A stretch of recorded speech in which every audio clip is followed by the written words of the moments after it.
Vladimir Putin has issued his ultimatum that European nations, unfriendly nations, not just Europe, must start paying for oil from Russia in rubles, but not just that. They have to open Russian bank accounts and handle their exchange through the Russian financial system. This is something that is missing from many of the headlines because they're making it sound like Vladimir Putin's just saying, look, buy rubles first. When in reality, he's actually saying you can still pay us in euro, but it has to go through our financial system first. Why?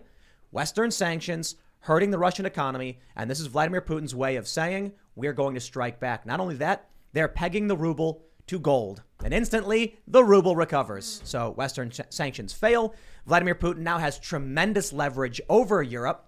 And everyone is kind of panicking about whether or not he'll shut off gas tomorrow. European nations are calling his bluff, saying, nice try, we're not going to play these games. In Germany, they're saying this is blackmail. We'll see who caves first, because tomorrow is the deadline, April 1st.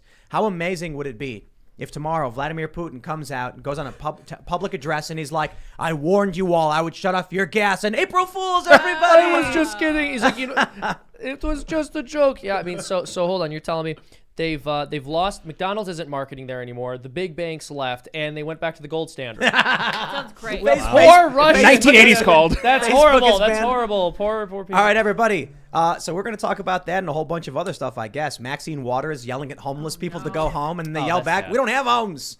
That's just funny, I guess. It's funny, sad. But joining us to talk about all of this is Brian Nichols. What's up, Tim? How you doing? I'm good. Who are you? Who am I? I'm the host of the Brian Nichols Show. I'm a sales executive, and my role in this greater liberty world has been to take the ideas that we like to talk about all day long and make it so your average person will actually want to pay attention and actually buy the ideas versus just hearing us old man yells at cloud. So, bring in a little bit of the sales and marketing world to the Liberty Movement. Absolutely. I prefer to yell at clouds. So does Joe Biden, but Yeah, here we are. exactly. But when I yell at a cloud, you can understand what I'm saying. I'm not slurring. Come on, man. We're reciprocation. Being a wise guy out there. But no, I'm Seamus Coughlin. I run a YouTube channel called Freedom Tunes. We create short satirical and educational cartoons. We release one a week. We released one today, as a matter of fact, about the transgender sports issue and how the sort of milquetoast conservative Inc. response is inadequate. I think it's funnier than I just explained it.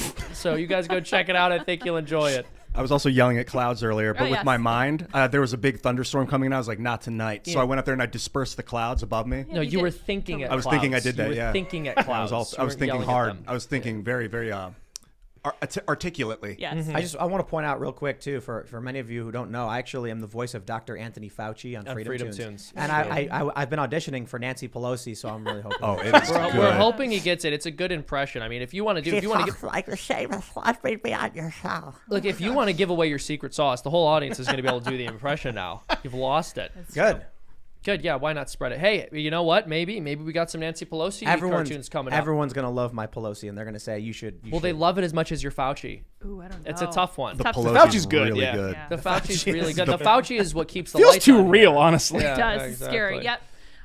Ian, you want to finish your intro? Yeah, I love you. Perfect. I love that ending. That's wonderful. I didn't want to cut Ian off, but I'm also here in the corner. People make fun of me because I say I'm excited about our guests, but I am every single night. Stoked to have Brian. It's going to be a conversation. Thanks, Lydia. Before we get started, my friends, head over to strongerbonesandlife.com to secure your ageless multi-collagen at 51% off from BioTrust. You need collagen, people. I know how old you guys are because I'm the same age. We look at our audience demographics, and it's like a whole lot of 30-year-olds. Well, it's like 25 to 34, whatever. So if your knees are starting to go out, you want better, brighter skin, joint, hair, nails, all that stuff. You got to put this stuff in your drink, man. You can mix it in your coffee. It's really good, actually. And I've got a half pipe in my basement, so I skate a whole lot. I'm not trying to humble brag, I guess, but no, I'm just trying to point out I skate a whole lot, so I'm taking my knees very seriously because that's it. I know so many people who've busted their ACLs. And if you want to be able to exercise and carry on through life as you get older, which is important, strongerbonesandlife.com. And they say you will get a 60-day money-back guarantee. The healthy aging support of collagen in its ideal forms, the 5 key types of collagen you need from 4 different sources. For every order today, they will donate a nutritious meal to a hungry child in your honor through their partnership with NoKidHungry.org. To date, BioTrust has provided over 5 million meals to hungry kids. Please help BioTrust hit their goal of 6 million meals this year. It is non-GMO and free of artificial colors, flavors, preservatives, and sweeteners, and free of gluten, antibiotics, and RBGH and RBST. Nearly no odor or taste, unlike bone broth. There's no clumping. Unlike other supplements, you'll get free shipping with every order and free VIP live health and fitness coaching from BioTrust's team of expert nutrition and health coaches for life with every order. And their free e-report, the 14 foods for amazing skin with every order. Skin is important. You know, you want to look young.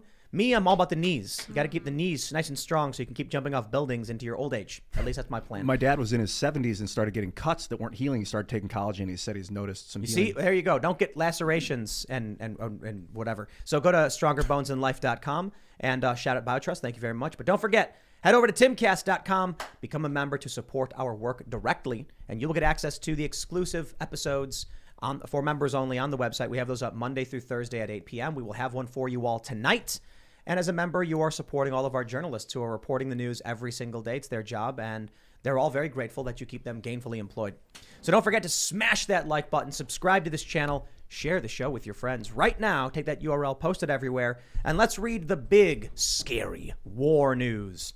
BBC reports, Russia threatens to stop supplying gas if not paid in rubles. I don't like these headlines. I scoured Google for a headline that was actually getting into the nitty-gritty, but it's more than that. Vladimir Putin has signed a decree stating buyers must open ruble accounts in Russian banks. That is very different. Nobody sells us anything for free, and we're not going to do charity either. Putin's demand is being seen as an attempt to boost the ruble, which has been hit by Western sanctions. Well, it's working. The ruble is recovering. But this is more about Russia's banks. They say his decree means foreign buyers of Russian gas would have to open an account at Russia's Gazprom Bank and transfer euros or US dollars into it. Gazprom Bank would then convert this into rubles, which will then be used to make the payment for gas. He's not saying you have to buy the oil and gas. He's saying you have to open an account and put your money into it. He's propping up the Russian financial system because of Western sanctions. He's now got the Mir payment system, Visa and MasterCard and Amex and all these companies suspending. He doesn't care. All Joe Biden has done with his sanctions is bolster Russia and make them fiercely independent, strong, and weaken the U.S.'s position around the world. So, and Europe. Thanks, Joe Biden. I can't believe that something Joe Biden intended to do had the reverse effect. That's This crazy. is unbelievable to me. He's like, this is what they say about smooth talkers. You can't trust them. He's got that silver tongue, but the follow through just isn't there. Yeah, but it's not. It's also that he tries to walk back or claim things never happened. That never happened, man. How does that happen? None of that happened. Well, with the sanctions, I think he was asked by Ducey. He was like the only journalist asking questions. He was asked, these sanctions were supposed to deter Putin, and they're not. And then it was one of the spokespeople for the administration. They're like, no, we never said that. Oh, no, I think Biden said Biden it. himself, but he actually doesn't remember, bro. Go easy on him. He's like, I didn't say Leave that. the man alone. That was a very telling video. Ducey brought up 3 things he said. No, that was a different one. Oh, okay. I'm saying None of that happened, he was man. asked specifically, you said sanctions were going to deter Putin. He's like, well, no, I didn't. And then there's quotes from the Biden admin where they were like, the sanctions will deter Putin, and they didn't. You know what it is? It's like Blinken and Kamala and Biden are like the 3 stooges. And they're slipping around on banana peels and Putin's just going off and doing whatever he wants, man.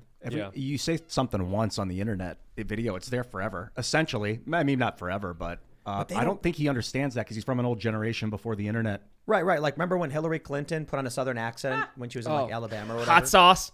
Oh, the hot sauce one too when she was Cringe. on Breakfast Club, Yeah. right? She goes, "What do you always keep in your bag? Hot sauce. I have hot dope, sauce Hillary. in here. I carry it everywhere." But she Need put on some a fake salt. Southern accent because she didn't realize that people record everything these days. She's old, right? Yeah. Back in the day, you could show up anywhere and speak however you wanted. AOC even did it.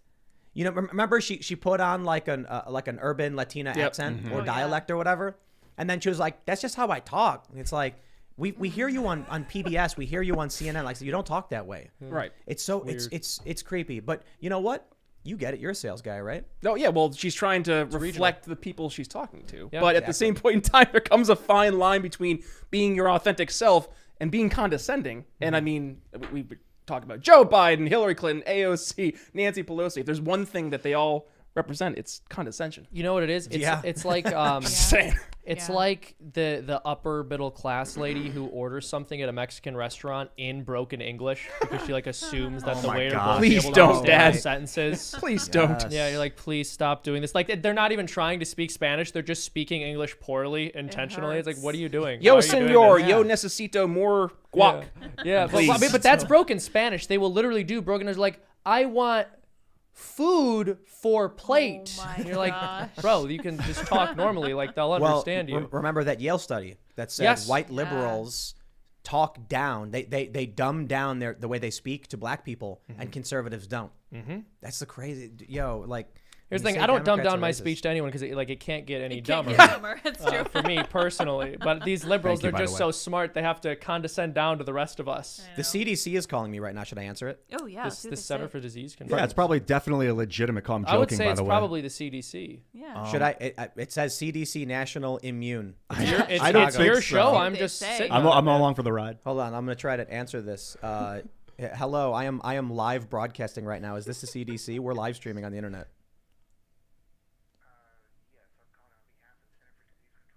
It is. It's actually the CDC. Oh, Tell them I'm a fan of their We're work. doing a live talk show right have now. questions, Just yeah. so you know, they're like, everyone's gonna be able to hear what you say. Are you okay with that?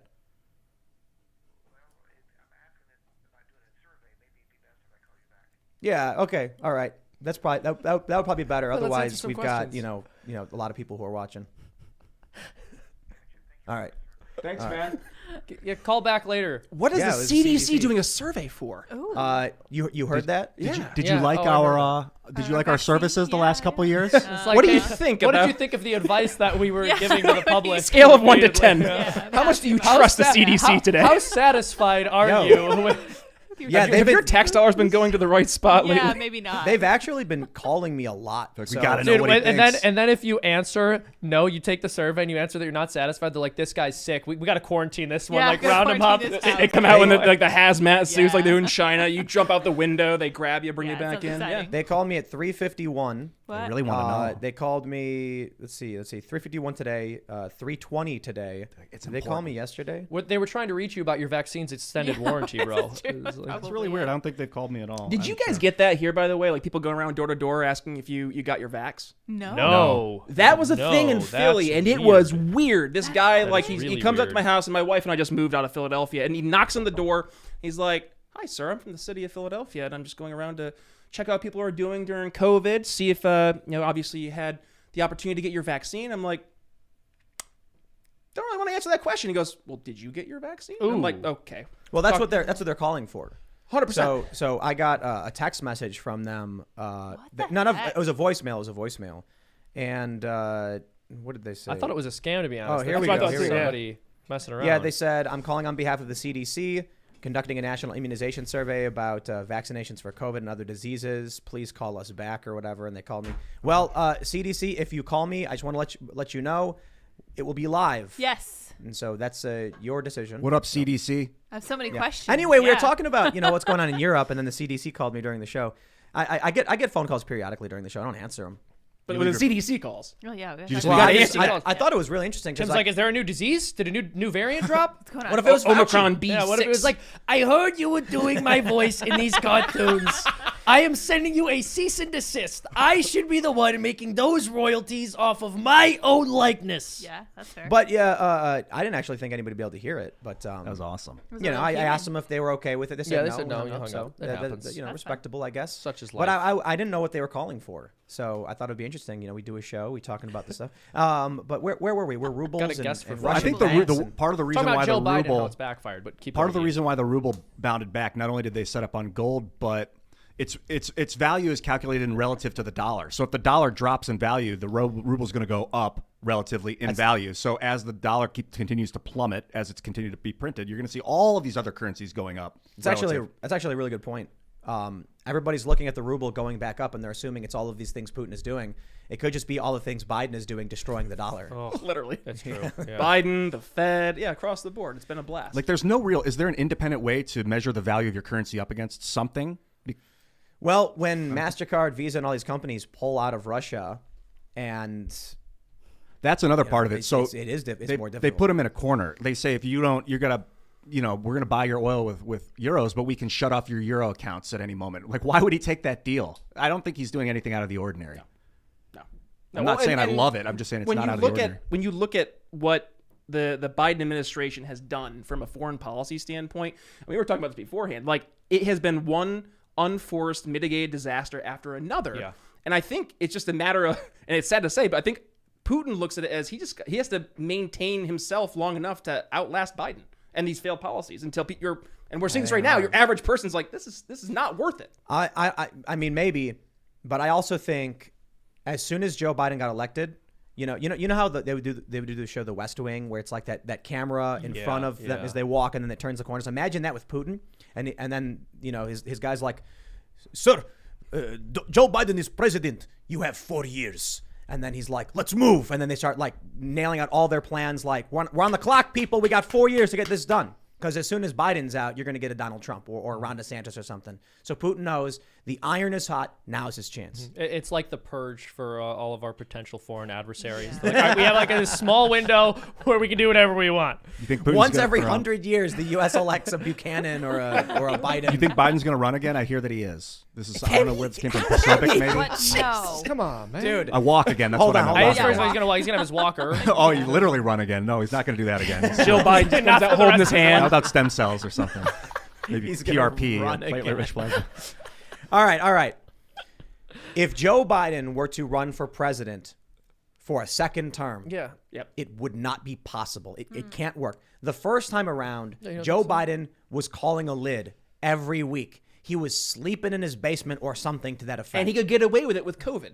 But That was the reason he didn't have to go out. But It was I think you guys are underestimating how appealing he is to the American people. You might be right. He's a sly devil.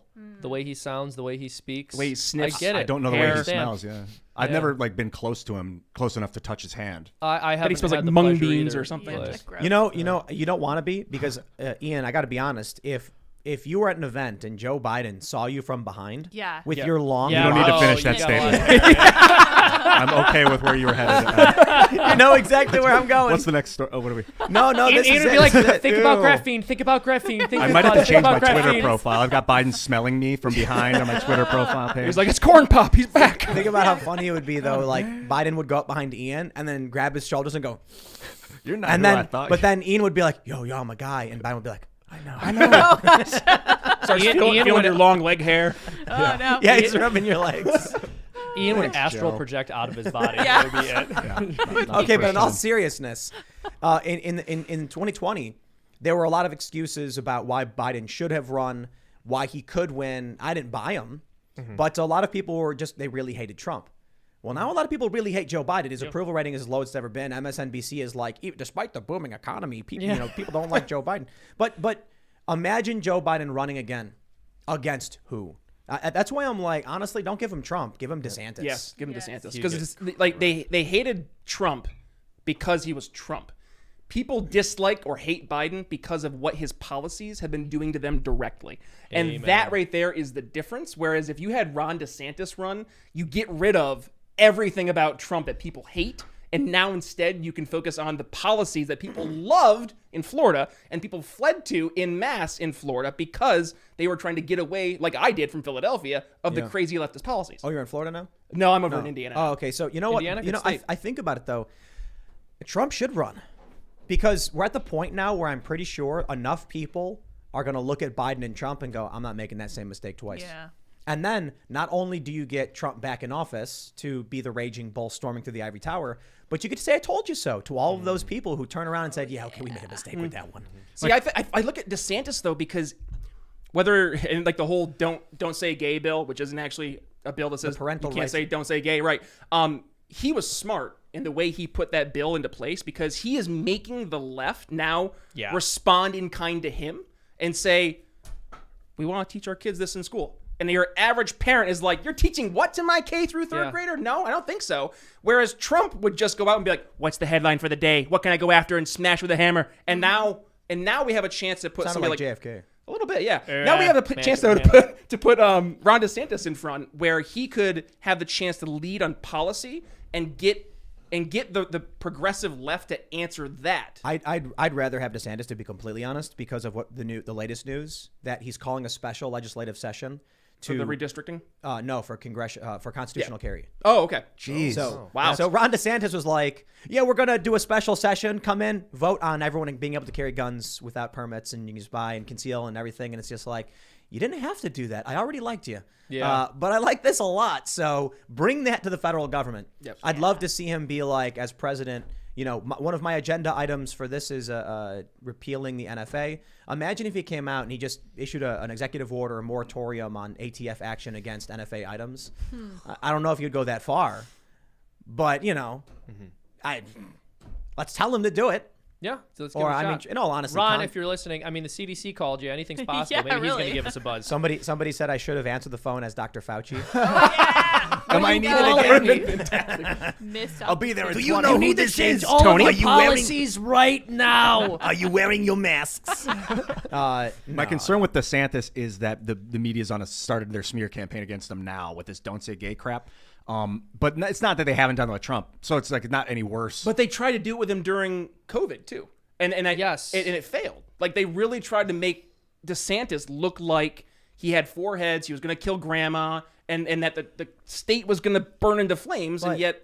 That's a good point. You even had AOC partying maskless in Florida. Right. Yeah. Everybody can see that the progressives and the Democrats are being led by hypocrites and liars. Yeah, I mean, you're going to have people, and look, the media can propagandize the public all they want. People are decently intelligent. They're going to notice that the folks living in the states that everyone is leaving are telling you not to vote for the guy who ran the state everyone has been trying to move to.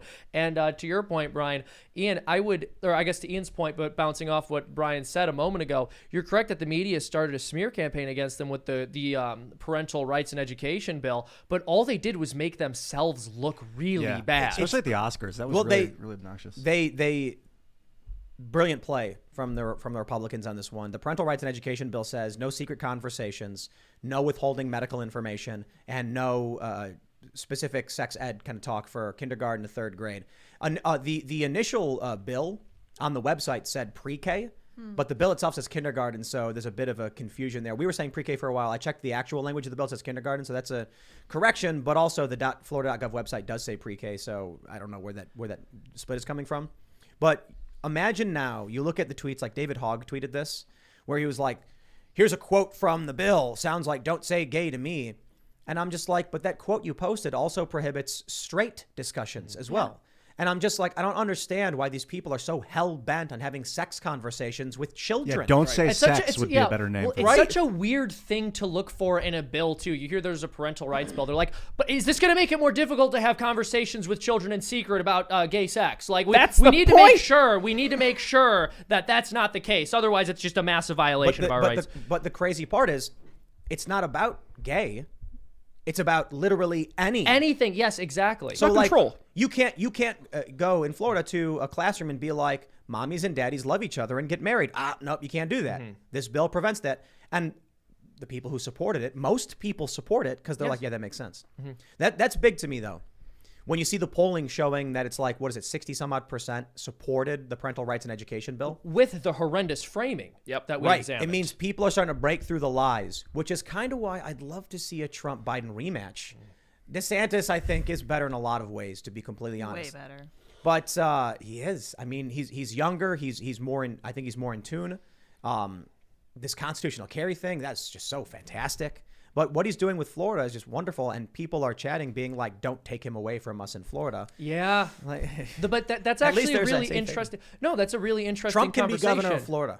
Yeah, we'll send Could him you down imagine? there. Oh my God. First of all, I'm be in amazing. charge. Now the greatest state. But I mean, can you? How much better? And granted, I am not downplaying the necessity of having the right person in the Oval Office, but I do think there is something to be said for this idea that DeSantis is really extremely powerful in Florida. And imagine how much better this country would be if other political leaders just followed suit and behaved like him in their states. If Republican governors in other parts of the country actually had some guts and developed a spine and stood up for their people the way Ron DeSantis has, the country would be so. I mean, I think that would do more good for the country than even a DeSantis presidency would. He's got balls. Yeah, is New York ending the vax mandates now? I heard they did. I guess, yeah. So that's I give it to DeSantis. It's because of people like him, Yes. particularly Amen. him, that the country has been able to dodge a proverbial bullet of having to jab ourselves when now we're acknowledging that you don't really need it. Yep. So So do and he goes, and I mean interrupt. No, Seamus, go but like ahead. this goes back to, and I've been pushing this a lot in my program. Instead of responding to narratives, setting the narratives. Like, and that's where DeSantis has been killing it. He is not responding to, okay, leftist makes an argument and they're full force, and now conservatives, libertarians, anybody right of center is now playing defense. Instead, DeSantis is playing offense. We're seeing Republicans play offense, libertarians playing offense, and now you're seeing the left scramble because they're not used to having to actually explain, wait, why do you want to teach kids sex when they're in kindergarten? Like, that wasn't And the have conversation. secret conversations and have secret conversations with children. Right. Now, and I have a fun little expression like you use, when you're explaining, you're losing. The left is explaining now. And now that they're in this trap of having to unwind this massive web that they have made of just insanity, your average person, and I keep on going back to the average person because I think this is who we should be talking to, they're looking at what's happening, and they're like, this is insane. This isn't, I don't want to teach my kids sex when they're in kindergarten. Like, and even if that's a conversation to have, let me have it. Let me determine when that's going to be. So all the more reason why we all like Ron DeSantis and what's happening in Florida, why so many people are moving there. But just in terms of, going back to the original subject, was Joe Biden running? We also need to consider that if Joe Biden can't run for president, that means the Democrats need to announce in a month or two that, because they're going to have to start setting up their primary candidates. Yep. So 2023 is primary season, and if it's not going to be Biden, could you imagine Biden trying to campaign? He's going to be 80. Yeah, so what you're saying is 81 I when he's need to release all of the Biden cartoons we've been working on within like the next month or so before he's gone. Yeah, you're gonna have like this really great 12 minute I've been working animation on Biden. No, I have a 12-part miniseries on him, my. hour-long episode. Come on, man. Awesome. You think I mean, there's your gonna be- Biden singing the greatest hits got like how many? You get Almost to a million, 800,000 at this good. point. Wow. Yeah. He's a lot of fun. He's a lot of fun. If not He's- Biden, it is sad, funny. You know what I mean? Like It's sad. It's It's sad. dangerous too. That's the thing, although like, that word's I'll- kind of vague. I like poke fun at him. I try not to be too cruel because on some level, you feel bad for the guy. His brain just doesn't work. But at the same time, it is really hysterical that everyone is avoiding saying that he clearly has dementia. First, they were saying he had a stutter. Now they're saying it's because he's Irish. He says these Amazing. ridiculous things.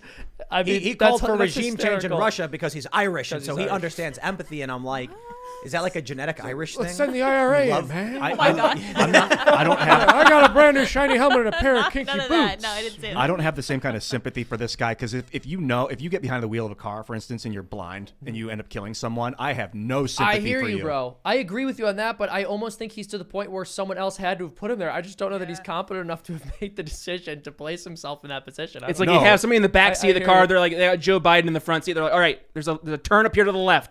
Turn now, turn But, now. And he's like, what? Where? Tree? And he just goes off into the Yeah. ravine. But like, Whose turn is it? No, but yeah, who turns it anyways? Ian, I would agree with you. I think my point is more or less, and really what I'm trying to get at is if this was anyone else, if I were to see any other person experiencing that kind of cognitive decline, it would just make me sad. I wouldn't really find much to poke fun at. But because this man is literally the leader of the country and everyone's trying to pretend that he's not only fit, but that he's like the best, they can't just claim that he's fit. He's like the best president ever. It's a booming economy, according to MSNBC. Why don't people like him? And the man can't finish a single sentence without saying something ridiculous or stammering or slurring. Everyone should imagine the emperor, the emperor's new clothes story. And it's the emperor who ends up walking down the street naked with everyone pretending like he's not. But now We have social take that, media. Take that story, Take a video take of that it. story again, and replace the emperor with Biden. And not only is the emperor wearing no clothes, but he's demented. Yep. And he's like fumbling about, confused, and someone's holding his hand as he goes, "Arr." No sympathy And for he's me. sniffing You him. remove people like He's that from sniffing power him. immediately. That is a danger to our Yes, society. absolutely. No, he should. Could you yes, imagine? He should absolutely be removed. Yo. So they're all like, nuclear war is coming, Russia and everything, right? And, Russia's going to shut off gas, and they're flying planes with nukes on them. Could you imagine if Vladimir Putin is in his nuclear bunker, and he's like, fire missile on Kiev. And then NATO generals calls, and they're like, Mr. President, Russia has fired an ICBM towards Ukraine. Should we retaliate? Yeah, man, hit Libya, take them out. And they're like, Libya, sir, come on, man. And they're like, all right, I guess we're nuking Libya. You know what Biden's first reaction would be if he heard that news? He'd be like, oh, it would be disappointment because he's a lame on, man. loser. Really, Putin? That's a 20, man. Yeah. Listen. When Joe Biden was talking about Syria back at like the G7 or whatever, he kept calling it Libya. Yep. And I'm like, yo, people downplay this. When Peter Doocy was asking questions to Biden, he said, it seemed like you said this, and it seemed like you said this. And Biden's like, never happened. It's like, Biden, you're only lying to yourself because everyone in the world heard you say it. Imagine if he's in private with a general. Where should we retaliate? Libya, man. It's like, Libya, are you sure? Are you sure? You heard me. It's like, okay, the president said nuke Libya. And then you're like, no, Moscow, Joe. Is a journalist going to pop up and go, Joe Biden actually meant to say Moscow? Well, the Tim, generals then say, okay, we'll change the trajectory. I can't allow you to spread this paranoid misinformation. Joe Biden's geriatric nurse would be there to let the general know he's having a senior moment and that he actually means something else. Do you think they're sending the man around without a translator? You're out of your mind. So the nurse is Translator.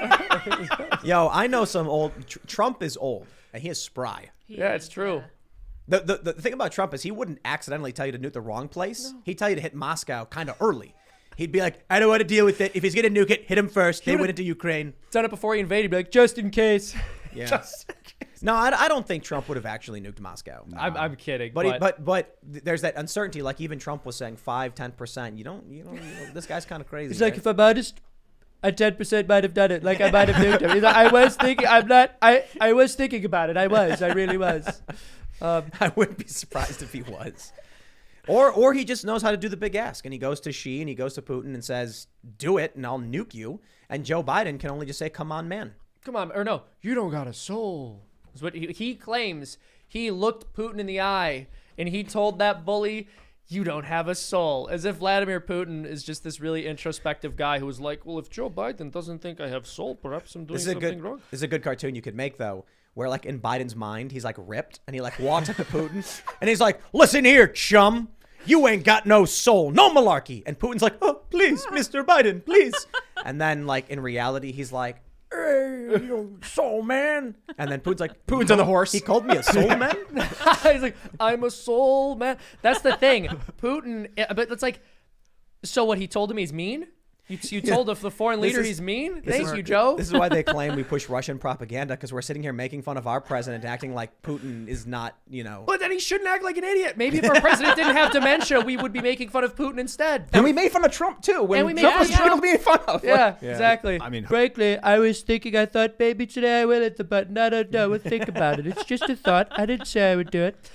Ian, you mentioned something earlier, because you were saying that Biden will simply say, I didn't say that, man. Yeah. Even though everyone knows he did, and it's on camera. You made a point earlier about how that could just be an issue with members of his generation. They don't expect everything to be filmed. They don't.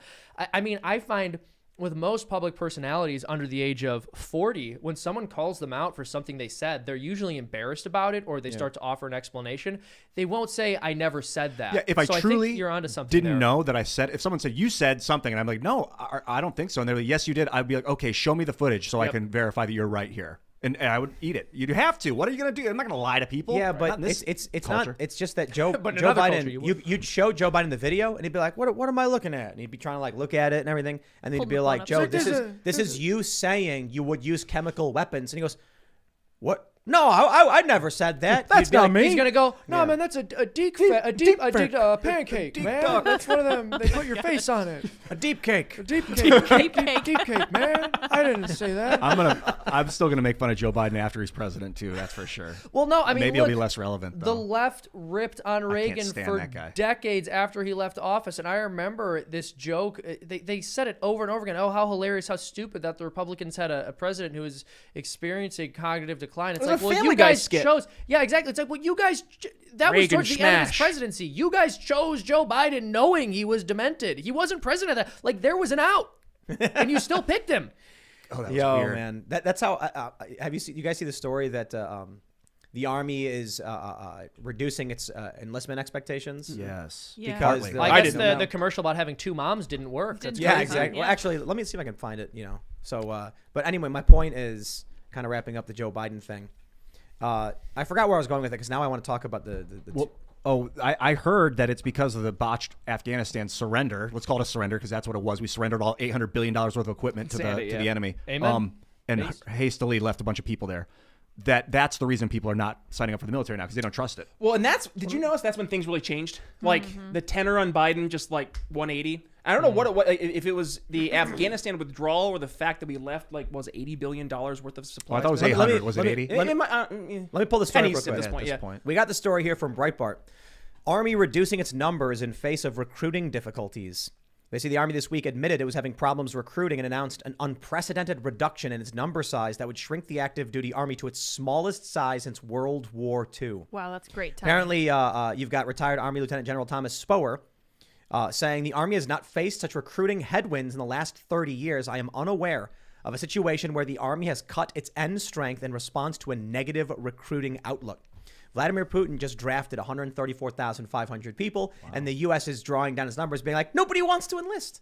So thanks, Joe Biden, I guess. Well, and not just Joe Biden. I mean, we can definitely attribute it to him, even though it started way before he was president, because what was it, all the way back in 1997? He was saying he wanted to go to war with Iraq. He's the swamp creature like the rest of them. He pushed for all this nonsense, and this is what happens when you go to war frivolously. It's not only a horrifically and barbarically evil thing to do in and of itself, but of course, you undermine your credibility with the American people. So now when we're at a point in history where global tensions really are heightened, we don't really have a military in order to fight whatever war might break out, and other nations know that. But we got to be very serious and specific here. How long ago was the Two Moms Army campaign? Yeah. No, serious question. I think it was last year, wasn't it? And now that clearly did not work. Yeah. When you're recruiting three for the- moms, we need a commercial with three moms. More moms. Yeah. more moms. Yeah. Just More a whole moms bunch of in moms. commercials. More is just better. A bunch of moms. A bunch of Faster, moms. funnier, They louder. didn't put enough moms. I don't think there was enough moms in that situation. Wasn't No, loving enough. It was only two. You You just just more. keep saying it in circles. More moms. First More of moms. all, we I need love more mom. of them. I had the Moms. most mothers. No, but I in had all 7. seriousness, the Army legitimately ran a campaign that was all about diversity, inclusivity, and equity, die cult stuff. And they did that very famous Two Moms thing. Clearly didn't work. And it was animated like a Disney cartoon, which was so strange. First of all, who listens to a cartoon, right? Right. But also, I mean, if you're trying to recruit people for the military, why are you making this like sacred? What's the role of the military? Not to go Exactly. sing Disney I songs know, to I shoot know. somebody. I was Like- surprised that like the birds did, like the seagulls didn't Yeah. fly into the ship and start So cooking this- with them. And I think it's fair to say, legitimate assessment, the Emma and her two moms has backfired on the Army. It's an unprecedented moment where they're drawing down their end strength because they can't recruit people to the lowest level since World War II when they drafted people. Didn't they also Crazy. kick people out of the military for not getting vaccinated? They did. Yes. And now they're They did. removing the vaccine Yeah. mandates Also- in New York? let's think about this, like with the two moms. First of all, if anyone's going to dissuade you from joining the Army, if it's going to be either your parents, it's going to be your mother. Like, odds are she's going to be like, I don't want my baby going over there and fighting. So catering to people with two moms, dude, at least one of those moms is going to go, You know, you're my, not going. in my family, my dad actually was like, if you have any creative bone in your body, do not join the military because it will break it out of you. You will lose it forever. Because he got basically forced to go Vietnam. He was either going to go drafted to the jungle, so he signed up for the Navy and traveled the world. And then the Navy just, browbeaten, told you're scum, clean the deck, pissant, all this. And so it was my dad that told me that. But he had actual experience, really bad, didn't want to be there. He didn't think the war was valid. It wasn't even a war. The military action was valid. And I want to make a point, right? So I want to show this clip real quick, just a little bit, not the whole thing. So there she is, with her two moms, and she said she was raised by two moms, and I take no issue with that. Absolutely, that's not what this is about. Although I had a fairly typical childhood, took ballet, played violin, I also marched for equality. I like to think I've been defending freedom from an early age. Just like Here's Kamala. the point I want to make. Freedom. military thing? What? Is this military? Yes, it's military, Ian. You didn't see? And you thought they would break your creativity, and you should have joined. Oh, I should have They would've joined given you a the box creative of arm of the crayons. Yeah. military. Maybe they could have wrote movies for the They military. would have said, "Hey, express yourself, Ian." Okay, I'm sorry to interrupt. This is so disturbing. Who is their target market? You want young men. That is my point. My point is, you can get I'm not concerned about targeting just young men. If you want to get men and women in the Army, I'm down for it. There's jobs that men and women can do. You want to talk about Tucker Carlson and the pregnant flight suit thing? That's a little different. But the issue here is the marketing campaign they made targets no one. Yep. Nobody. Nobody. Nobody who would like. Yeah. No. It's targeting So no look, one. this kind of virtue signaling is extremely over the top. The target market for this is woke, progressive, millennials, and Gen Z. But these people are not the people who would ever want to join the Army. Ever. Yeah. So it's like trying. It would be like going to a fitness class, expert level, Tai Chi or martial arts, and trying to sell deep fried Oreos and double scoop, banana split sundaes. These people are going to be like, Or I'll give you a better example.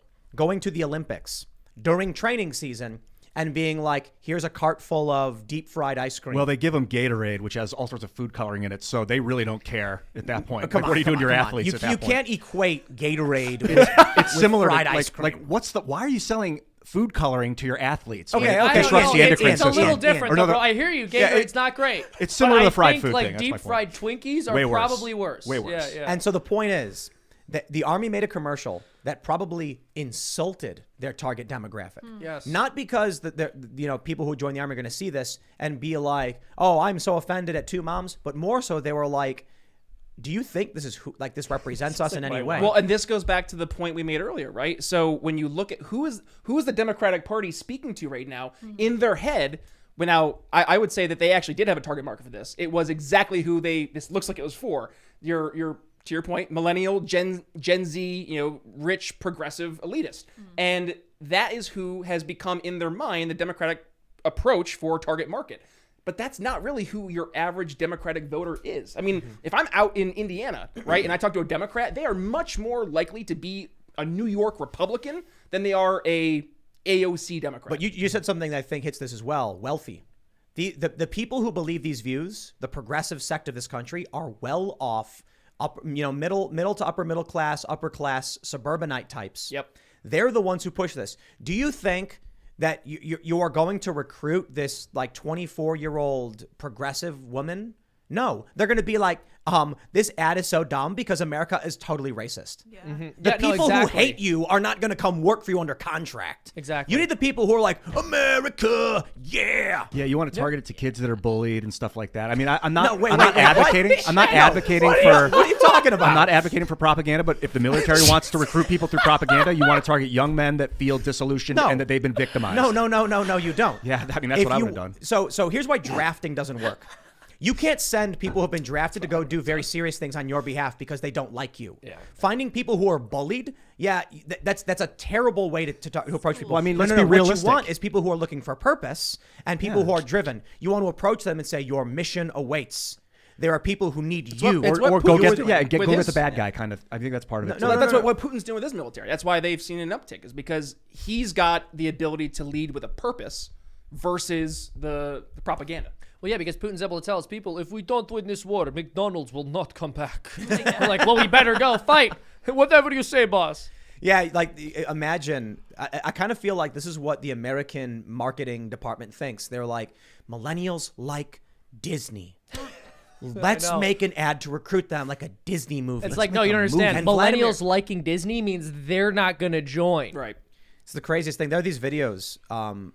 There's I don't know what the right word is for it, but there's if you go to the Cringe-topia on Reddit, there are people who make these TikTok videos where they talk in these really weird ways where they bounce around. Yeah. They're acting like Disney animation characters. Like when you're watching a new Pixar movie or whatever, they talk like this and they're flailing about for some reason. Yeah. And so you go on, you'll see that. This is they think. Is that what we want in the Army? I only got to say this. They're going to give away their position. no. We're like, That's not what I mean. I just mean there are people who have become sort of media mutated in their minds, their perception of reality. yes. It's not an issue of what Russia is doing. It's an issue of what the U.S. is. The kids who are growing up here have dejected and twisted views of reality, and they behave in very strange and broken ways. It's disparate, acultural nonsense. And the reason why I think we're facing this recruiting problem is because no one believes in this country, as evidenced by our own politicians, by the corporations, by woke activism in general. When you see someone like David Hogg come out, this guy is famous for gun control, tweeting about why parents should be allowed to have secret sexual conversations with 5-year-olds. I'm like, I kind of think you don't actually know what you're talking about or care, and you're just saying whatever you think the mob wants you to say. Which is the most charitable response to someone who's advocating for that. Right, absolutely. I mean, honestly, I think not him, but a lot of these people actually are just pedo adjacent groomers or otherwise. But my point is, I don't want to go off on I don't want to derail that far. My point is, the United States has no cohesive message. We don't tell our children, this is our mission. So when they grow up, they all are just, hey man, it doesn't matter what happens in this country. I'll extract from it whatever I can. The message used to be freedom, American freedom, and then George Bush invaded the Middle East and kept telling us because they hate our freedom, we got to keep killing people. And it just bastardized and twisted the definition of the word freedom. And Well- now no one understands what freedom is anymore. Well, Or and people are confused. It's true, Ian, and it's funny because the left sort of saw that early on, and they would scoff at anyone who used the term freedom in a positive way because of that, and they would go, "Oh, you're talking about fighting for our freedom," and they thought it was the cringiest, dumbest thing ever. But now they'll go, "We need to protect our democracy against Russia." This is you're democracy saying is the new exact yep. same thing. And Yeah, it's democracy not a is the new democracy. freedom. Yeah, It's a republic. yeah, but But protect it's not our even- democracy. But that's the thing. They don't even use democracy in that Yeah. the phrasing of the way we look at it. Democracy. They use it as almost a replacement for freedom. It just means or good. mob Democracy rule. equal good. Democracy equals Democracy mob equals good. mentality. Yes. I think with respect to recruitment, I mean, I have friends who are combat veterans, and I remember having conversations with them after Afghanistan fell, and I mentioned this before, but to us, that was a news story. To them, they have friends who died there, they'd been shot at, they'd really gone through some horrific, significant trauma, and then they just saw it all undone on live television in front of them. Imagine how horrible it is. Why would someone want to enlist in this military at this point in time, given all of that? There used to be a time in this country when the higher-ups in our government who would send young men to fight in wars respected them. And then we got into a period where they more or less were indifferent to them. And now we're at a point in time where the people who send these young men to fight in wars or expect them to fight in wars actively hate them and everything they stand for and everything they believe in. And they're not idiots. They know that. Who's going to fight a war for Joe Biden? And on Who's top going of to that, fight a war for Nancy Pelosi? not only do the young people not want to fight, my dad literally was involved in the Vietnam conflict and told me to my face, do not join the military. Yeah, but was he drafted or did he enlist? He was able to avoid the draft because he enlisted ahead of time. They were calling the numbers. He's like, I'm not going to the jungle. No way. I'm joining the Navy. So he enlisted in an effort to try Enlisted and in the Navy. get a specific MO or something. To get just to not get drafted into the jungle. Like his cousin got shot down in a helicopter and died. You know, or his. I'm sorry. I didn't mean to We- interrupt. No, it was we- I just had a horrific. story. And so it wasn't only that I saw how dumb it was and chose. It was my father actively told me not to do it. So not only do people not believe in it, their parents are telling them don't do it. Yeah, my dad was in high school. I just think just to add to this, and this is so foreign to us, but he told me that like every single morning on the announcements, they would listen to the radio to know which students or teachers got drafted. And one of his teachers, who was young and had just started teaching there, ended up getting drafted into the war, and I'm pretty sure he died. Dude, you got to study like tunnel rats. They would send these little guys down underground to crawl through these tunnels. Like sometimes they would cave in and they'd suffocate. Sometimes there'd be a guy 3 feet in front of them in the dark with a gun pointed at their face. Then they'd have to go set bombs under in these tunnels. All the Vietnamese. This is the war you want to avoid. This is like. And think back to like 20 years earlier, you had the World War II veterans, right? And I remember back when I was in school, like you'd go to the AMVETS and you'd see that the group of the remaining World War II vets. And that was the people that they'd have come talk to the school up in Northern New York. And like you'd see like them talk about defending American freedom, helping defend interests over abroad, and like fighting back the Nazis. And that was something you could get on board with. I think like your average person would be like, yeah, like Nazi equal bad. Whereas you look to Vietnam and it's like, we're going to go to a jungle for 20 years and do what? Get this- shelled. this- this, Get uh, shelled for 20 years. This civil war that's coming is going to be fascists versus pedos. The left is going to scream, everybody, they're going to tell everyone the fascists must be stopped, and everyone on the right's going to be like, the pedos must be stopped. Those are the you know, have you guys seen Operation OK Groomer that's been going around? No. No, I saw it So- trending though. Yeah, because basically the meme is anybody supporting the protests, you know, they don't say gay protest stuff, they're groomers. So they say, okay, groomer.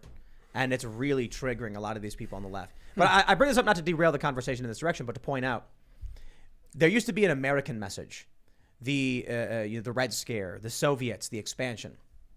So everyone in America was kind of unified. You could get people to enlist who believed in it, and you could draft people, as much as many people didn't want to be drafted. Nowadays, the U.S. is split, not just in two. There's disparate factions all over the place. I mean, progressives wouldn't fight for Democrats, but they'll take what they can get in terms of politics. Like if an actual fight broke out, Antifa and Democrats would not be getting along. So when it comes to going to someone and saying, what's your purpose and what's your mission? You know, people in the U.S. are not going to say, I oppose Russia. They're going to say, the critical race theory, die cult left is destroying the planet. That's internal. Yeah. The left is going to say, the fascists. They support Putin. Internal. That's true. No, I mean, that's a very good point. We talked about this before. I think it was actually a conversation with Jack Posobiec, and it might have been a point Ian brought up, but basically how we live in a system where because power changes hands so often, you can't really achieve anything. But historically, that wasn't really the case because even though the two parties had different ideas, they were similar enough that we could work towards a common goal. Though we might have different approaches or have a slightly different vision, it was still possible to like continue along a specific path for a set amount of time, even with a change in leadership. But now it's like a complete regime change in some sense when a new person gets elected, at least with respect to the lip service they pay the public and what they tell people we want to do. So, yeah, you're right. If you ask most people what the most serious threat is, the right's going to point to the left and the left's going to point to the right. Who cares about foreign adversaries at this point, unfortunately? Though you might if you're paying attention. Well, there will be some conversation. The right will say China, the left will say Russia. But for the most part, I'd be willing to bet if you went to someone unprompted, like a political leftist, and you'd say, what is the existential threat this country faces today? They're going to say the rise of fascism. You ask someone on the right, they're going to say the critical race theorist, the cult. The right may also actually say China, to be honest. Which is fascist. That's where it starts to what is it? It's something else. Confluence. It's commie, it's fasci, it's the something CCP different. is the most fascist country on earth. Yeah. I mean, maybe the United States, but CCP is pretty. All the businesses run through that government. It's excessively. Oh, it has fascist. to just to do internet. You have to go through China Telecom. Yeah, I don't think the United States is fascist. It's got elements of with the Federal Reserve. Yeah, but bro, like national fascism was something specific. That's why I grow tired of using these words, even communism. It's become because those are pervasive. 100-year-old terms for specific things and ideologies that existed during the post-industrial revolution. We're dealing with something unique and worse in a lot of ways. Yeah, it's the Matrix. There's got to be a different word for it. So yeah, I understand it doesn't apply perfectly in all instances. I still tend to use the word communism just because this sort of egalitarian dialectical materialism undergirding communism is what undergirds this stuff. But fascism is trickier because most people who are called fascists don't identify as fascists, but there are still people on the world stage who will identify as communists. Right. So like the CCP call themselves communist. I mean, who calls themselves fascist? It is socially acceptable among the left to throw up the red salute. Yeah. That's just insane to me. It's mind-blowingly insane to me. I view the red salute and the Roman salute similarly. Yeah, I mean, truth be told, Soviets killed communists, I should say, not just Soviets, but killed way more people. But they're both psychotic ideologies that resulted in massive Che Guevara death. gets like canonized on the constant from leftists. He was a homophobe, right? He was super anti-gay and all that stuff, Did and he racist. murder gay people in Cuba? Yeah, he put funny. vlogs. He did. He was not a racist. nice guy. Yep. Yeah. Very, very racist guy. That seems like problematic. Isn't that the Yeah. word you use? But- Problematic. We know that the left doesn't care at all about human life, but if we can convince them that the guy's racist, like it might upset Worst them. person ever. Yeah, I mean, truth be told, if you were like, he killed people, they'd be like, everybody kills people in war. That happens. But he killed gay people. And they're like, hold on. 5 inconvenient truths about Che Guevara from Fox News. How's this inconvenient? He's a murderous dictator. I know. I was just going to say that, dude. Even Fox News inconvenient, going, how inconvenient that Che Guevara did. It's like, it's not like he's George Washington and you're going, it's unfortunate. Five sad truths about Washington. In 1962, Guevara said he killed people without regard to guilt or innocence. This guy's crazy. Psycho. But he was beautiful, so they loved him. He's cute, but a psycho, a little bit they're psycho. entranced by the way things look. Have you seen the thing recently? They're standing young Stalin. Look up young Stalin. He is. So I'm pretty sure that picture of young Stalin, I've seen this, and I'm pretty sure it's not actually him. I need to double check, but from what I understand, it was like I think it's young debunked, Stalin? and it was because Soviet that's been, propaganda to make him look like he looked better. That's been blowing up all over social media. I saw on Twitter they have like thousands of retweets. Let's do Operation Photoshopped Fat Stalin and just make like a really unattractive. We got to do that with Putin. You want to win the war. That's how you use do the it. Make him picture look ugly. of Stalin where he was like waving at that body of water and they erased the guy. Yeah. Just take that picture and just make Stalin No. fat. You need young Stalin to be a loser, so that they stop posting this Young stuff. Joseph Stalin. He Yeah. looks like was it Gavrilo Princip, the guy that started World War I that murdered that? He looks like that guy. He reminded me of Franz Ferdinand. the hell's the guy from the Young Turks? Cenk Uygur. Thank you. Oh, No. you mean no. His No. nephew. Enver Hassan. Pasha? Yeah. Hassan. Yeah, The fake Young Turks, not fake the real Young ones, Turks. not the murderous not genocidal. the real I killer. see. Yeah. I get confused because they're both called the Young Turks for some reason. The ones who were inspired by those who committed genocide, not the ones who actually did it. Yes, thank you for The clarifying. ones who initially denied the genocide, not the perpetrators of it, or the ones who have been repeatedly begged to change their name to stop using the name of a group that carried out a genocide and whoever refused. Yeah, the Armenian genocide. Could you imagine if someone started a news organization called the Hitler Youth? right? Right. And they also like the head of that organization for a very long time, like actively denied the Holocaust, but then later Seems apologized. like a big deal. But then later apologized, but still continued to call his organization the Hitler Youth. All You'd right. be like, are you really sorry? Let's do a semi-hard segue into the story about Maxine Waters because it's sad funny. It's sad funny. Rep Maxine Waters warns reporter over LA homeless story, "You'll hurt yourself." But the real bit here is that she told homeless people to go home. So let me get there. They say Maxine Waters tried to stop the publication of a news story about about Los Angeles homeless crisis this week, reportedly telling an Los Angeles Times scribe, "You'll hurt yourself and the community trying to put this together." Investigative reporter Connor Sheets detailed a March 25th incident in South LA where hundreds of homeless people tried to obtain Section 8 housing vouchers after being misled by social media rumors. The would-be applicants crashed an event held by nonprofit advocacy group Fathers and Mothers Who Care, which had been meant to help the unhoused obtain emergency shelter. At one point, Waters told the crowd, "I want everybody to go home," triggering an angry response. "We don't got no home. That's why we're here," one member of the crowd yelled back. According to the LA Times, what home we gonna go to? Good for that person. This is insane. LA is the nightmare dystopia we read about as kids that we were warned about. The politicians yelling at homeless people to go home. The homeless people just everywhere, Skid Row expanding, drugs and feces all over the place.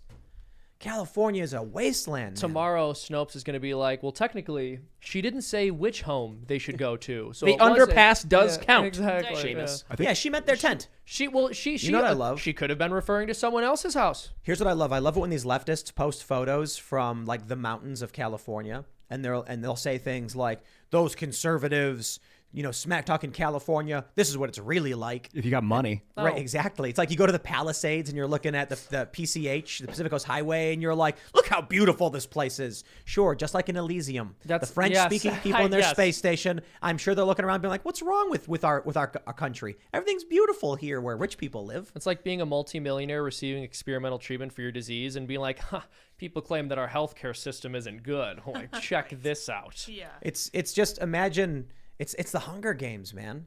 The people in the Capitol are drinking Ipecac to vomit to keep eating, and they're like, "What's wrong? Everything's great. Life is good, huh?"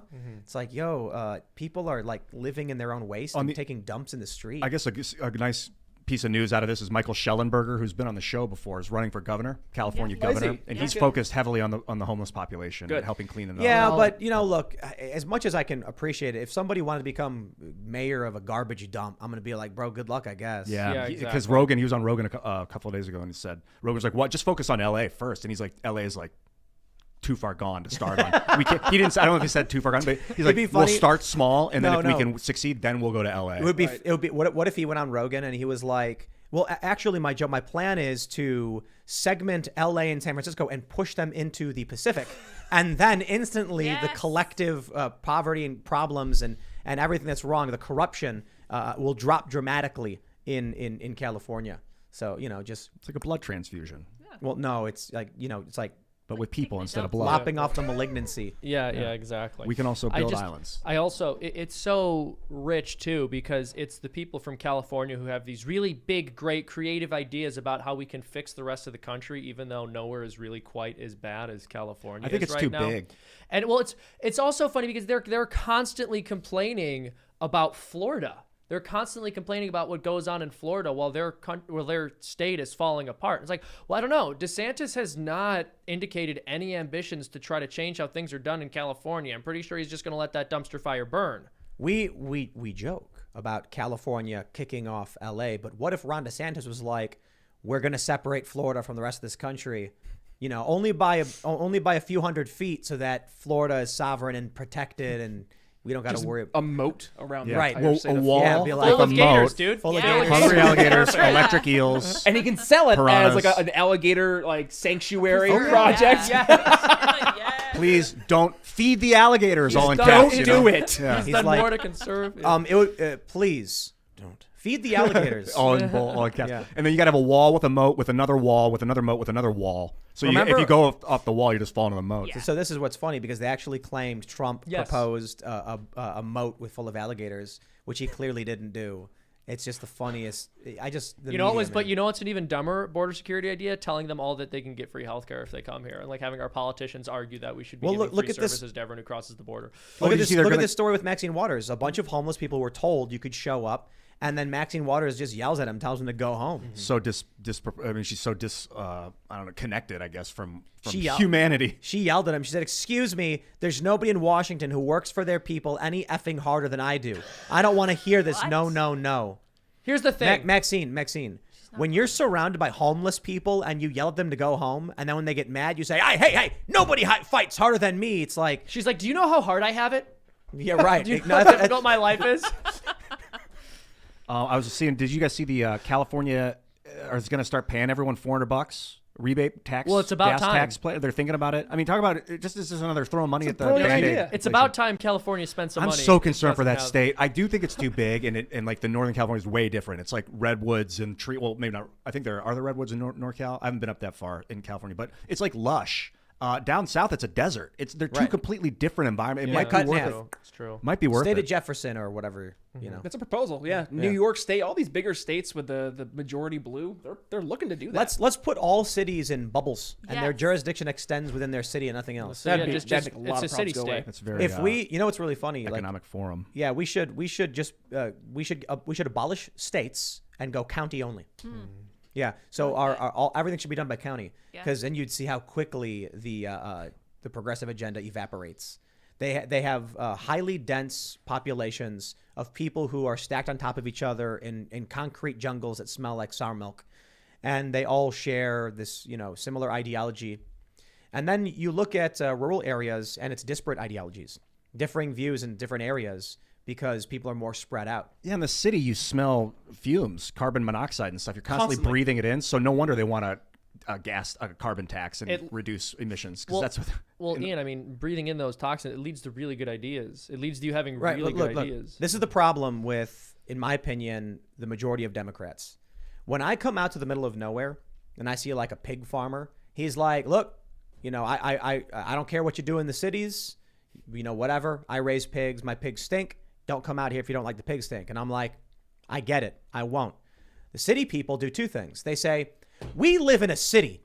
People shouldn't be allowed to make things smell like pig. So we're going to ban pig farming in Utah." And you're like, wait, hold on. That doesn't affect you in any way. You don't live there. And they're like, "Well, I don't want someone raising pigs near me." It's like, bro, no one's raising pigs in New York. Well, we're going to ban raising pigs anyway for the whole nation. That's what they're doing with guns. It's like, Ricky John and Uncle Billy up in the mountains of West Virginia need guns because there's predators, there's bears, there's banditos.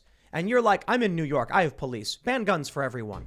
They look at these problems and think the solution is nationwide for everybody because they assume everywhere in the country must be a dense urban population. Well, then the process of creating their solution, they end up inevitably causing more problems down the road. So they ban pigs, right? And then like 5 years later, they're like, Pork why is prices why is skyrocket. pork and ham and bacon everything so expensive? So then they pass the pork subsidy and start giving out checks to people to be able to buy pork, not understanding they caused the problem in the first But place. they got to ship all the pigs to China first, so we can get our pork from China, so we have to smell it over here. They're like, first of all, it is an ethical abuse to kill pigs. We will only eat pigs killed on Chinese soil. From And somewhere then they else, send yeah. the pigs over there. and like, have them now my slaughtered soul is there. clean. To make this real, this is literally the conversation that is exactly happening with the gas. Yeah, Like, exactly. This is literally what's happening. We have been told that we can't have an American oil supply because it's going to kill the environment. In return, we need to release 1 million barrels from our strategic oil reserve, and also we're going to keep on buying foreign oil from. We talked about Venezuela, Yeah. a country that hates us and is They're a allies with socialist Russia. dictatorship. Well, Like, but empowering Venezuela is a good thing. It's a good thing. it's brilliant. Today. There was a really good Babylon Bee headline. Biden plans to sell Alaska to Russia so we can drill for oil there. Oh my gosh. That hurts. Well, this is the current state of America. But I do have confidence, that freedom is winning. Yeah, as it human always ingenuity does. is amazing, dude. It's amazing. But for hundreds of thousands of years, I mean, we only have recorded history for like 10,000, 8,000 years. But man, amazingly how they overcome. But I mean, you do see empires overturned and conquered, and they don't really talk about the death that comes along with that because it's all those people died. They didn't get to write the history books. Like, it's not a popular thing to remind people about, but that's the part of this that I don't want to see. Isn't it weird how, and I don't mean to interrupt, but that's how Biden keeps on going back to this too. Like, well, when we write the history books, how do you want to be remembered? And like that seems to be a recurring argument. You notice that? And like all the time. Yeah, but it's very Hegelian. Yeah, It's going to be really funny when in 50 years there's going to be a teacher talking to the kids in their digital hologram class, and they're going to be like, who can tell me about the leaders of the 21st century? Ooh, me. They were vapid, self-interested egotists who are desperate to be acknowledged by us in the future. That's correct. And what do we say to that? Those people suck. Yeah. Dude, that's so true. They're such pick-me's. They're like, come on, future people, tell me I was great. Tell me I was Future good. Yeah. That's really what it is. That was amazing. yeah. I think. What were you saying? Biden like grabbed the wheel of the car because I think he was like, I got to do this for my own posterity, and then all he's doing is ruining his own posterity by being, unqualified essentially to run the country at the moment. You know what it is? Look, I look at Japan when the Fukushima reactors, melted down or whatever, the disaster. A bunch of Japanese seniors were like, I've lived my life. I'm going to sacrifice myself to save the next generation. And these elderly people were volunteering to go into the reactors to try and get under control, and many of them died. I actually, the fixer that guided me and Luke Rudkowski into Fukushima, she was a bit older, and she was bringing journalists and people in there so that people could find out what was going on. She died of cancer. Wow. So these are the older people being like, no, it's fine. Like, she wasn't even that old, But these are people who are like, I've lived a long life.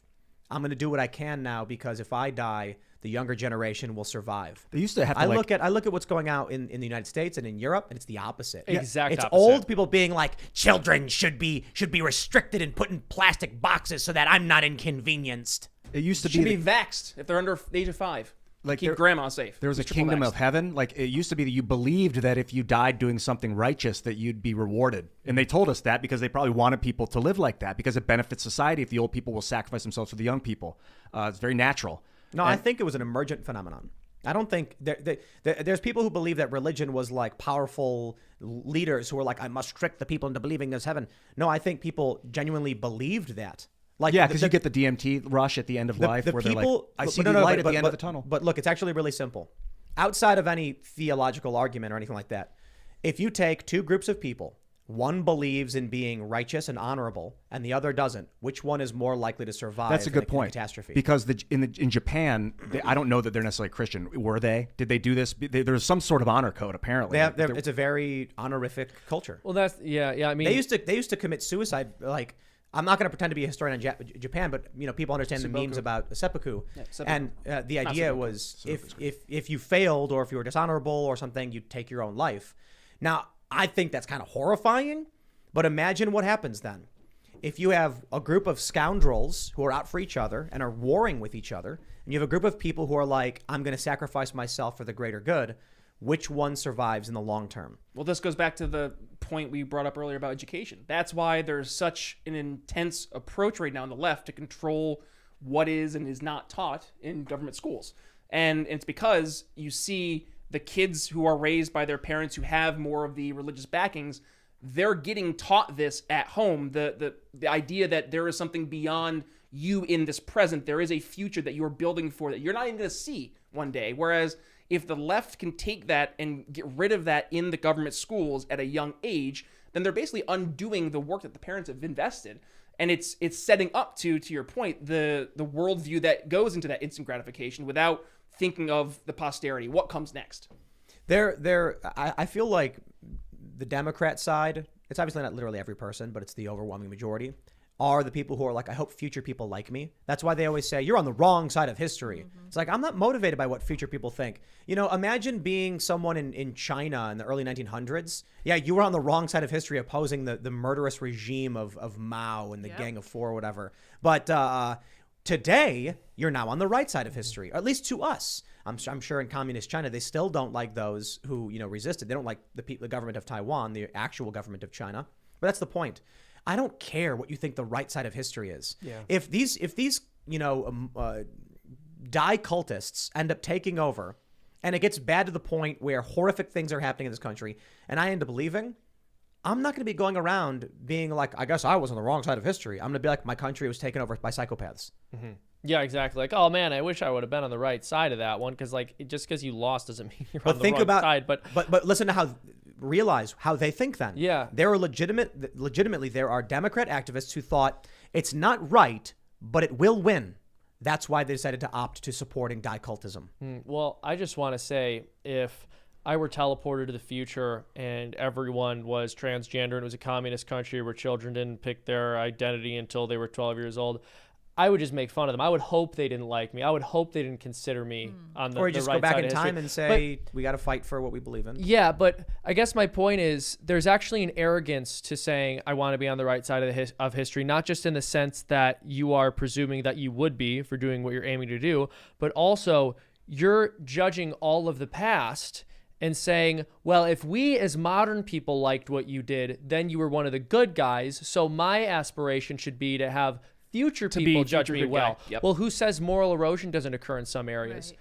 There are things we look back on as being horrible that were actually better. And there are things that we look on today as being wonderful that are actually horrible. Imagine siding with some politics just because you think it's the one that's going to win. Yeah, like I'd rather be correct. Could you imagine being someone who like made very popular YouTube videos and like song parodies and then ended up taking them down because you were scared that, you know, the left would, you get banned or they would come after you, and that you genuinely just thought it's not worth fighting for these things I think are true because I'll lose. Imagine being that kind of person. Well, people are scared too. I mean, I went up, so as you mentioned earlier, in my day job, I'm a sales executive, and I do a lot of talking about business technology, cybersecurity.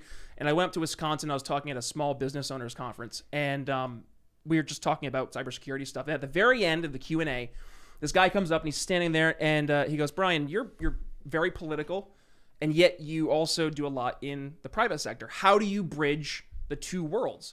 And it kind of caught me off guard because I'm there for a conversation about cybersecurity. And I was like, honestly, like at the end of the day, you just got to be your authentic self and like say, this is who I am. This is what I believe. And I firmly believe that good people will find good people and that good people will bring out the good in people. So instead of hiding what you believe and keeping that back, I think we should lead with our values, lead with our ideas, and focus on building things that are outside of the traditional mainstream, getting away from the explaining, right? Yeah, good ideas don't require force. That's right. Available at briannicholsshow.com/shop. And if you wanted to create a better future, the opportunity is there right now. You can start to build these solutions. I mean, I had a guy on my show, he's the CEO of a pediatric cancer research company. And they have not only created a system to get donations through cryptocurrency, but now they're using blockchain technology to help increase the research efficiencies of, you name the focus. And he's talking about how there's Chicago schools that they do research and how they were getting siloed into, you know, I'm focusing on this project, I'm focusing on this project, and they're a mile apart from each other. They're doing the same project. They had no idea this entire time. So taking it out of these silos, putting it onto blockchain, and now creating an open environment where we can get things advance faster, research done more quick, and we're seeing more people's lives being saved as a result of that. And that's all because somebody decided, I'm going to go by my values. I think that blockchain and NFTs has a amazing opportunity to just change the game. And they jumped on that, and now they're actually making things better. They're saving little kids' lives. That's a big deal. I figured it out. The right, the libertarians, whatever, need to make the metaverse first. Yes, that's what we're working on. I just saw a little prototype on Wednesday. That's their plan. They want us to ghettoize ourselves. No, it's just same with what Elon's doing with neural net. When they control all the big tech spaces. Conservatives have ceded control. I'm kidding, by the way, about this. But my point is, the right, the libertarians, have ceded control of our current economic system, internet and social media, to leftists and Silicon Valley.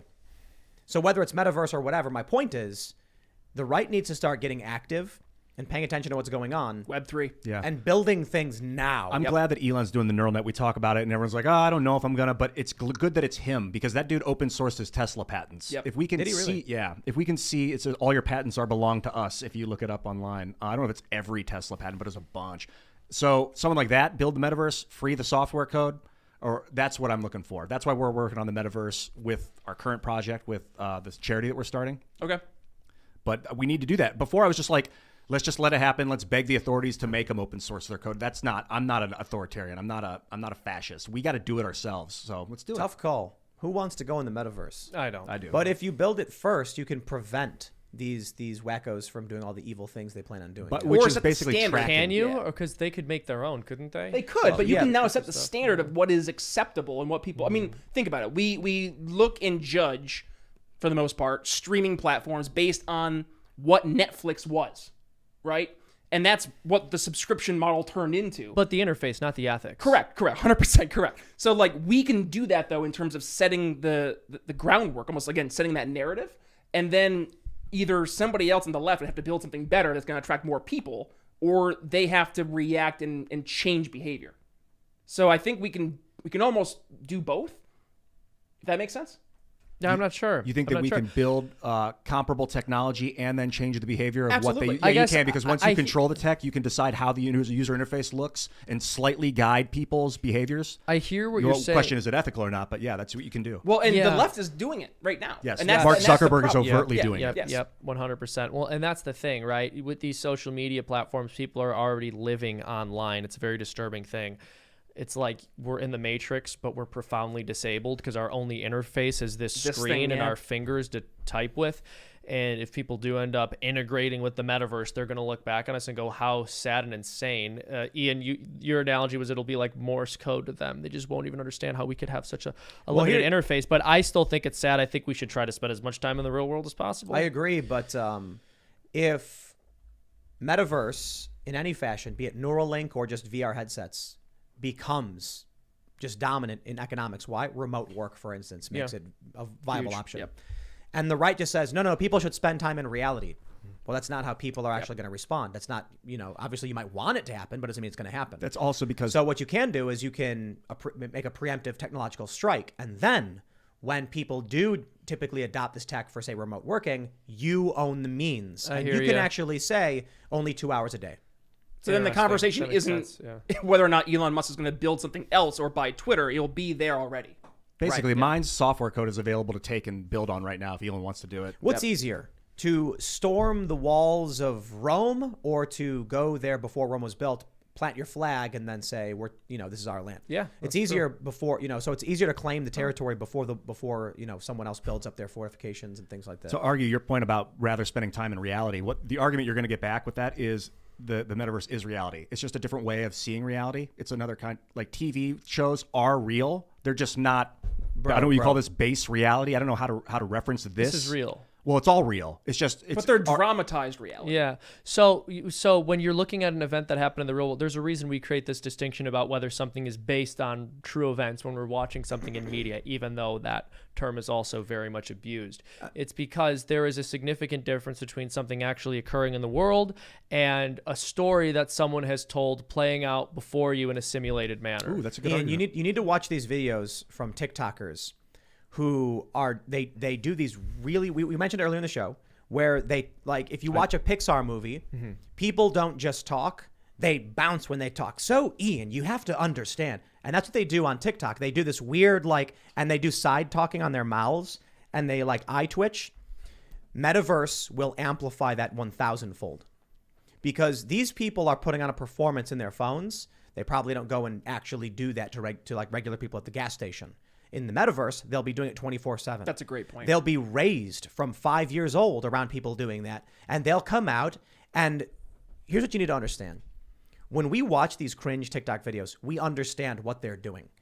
Smart, sane people say, yes, you're emulating an animation character from Frozen or something. But what we don't understand is when the metaverse drives this to 1,000-fold. And this becomes normal. No, it's not going to be people bouncing around. There's a connection between base reality and movie characters bouncing and then humans adopting it. But what happens when there's a rapid expansion of this bizarre behavior? You'll have people just going twitching and shaking, and people on how about this one? Young girls on Instagram were getting fake Tourette's. Yep.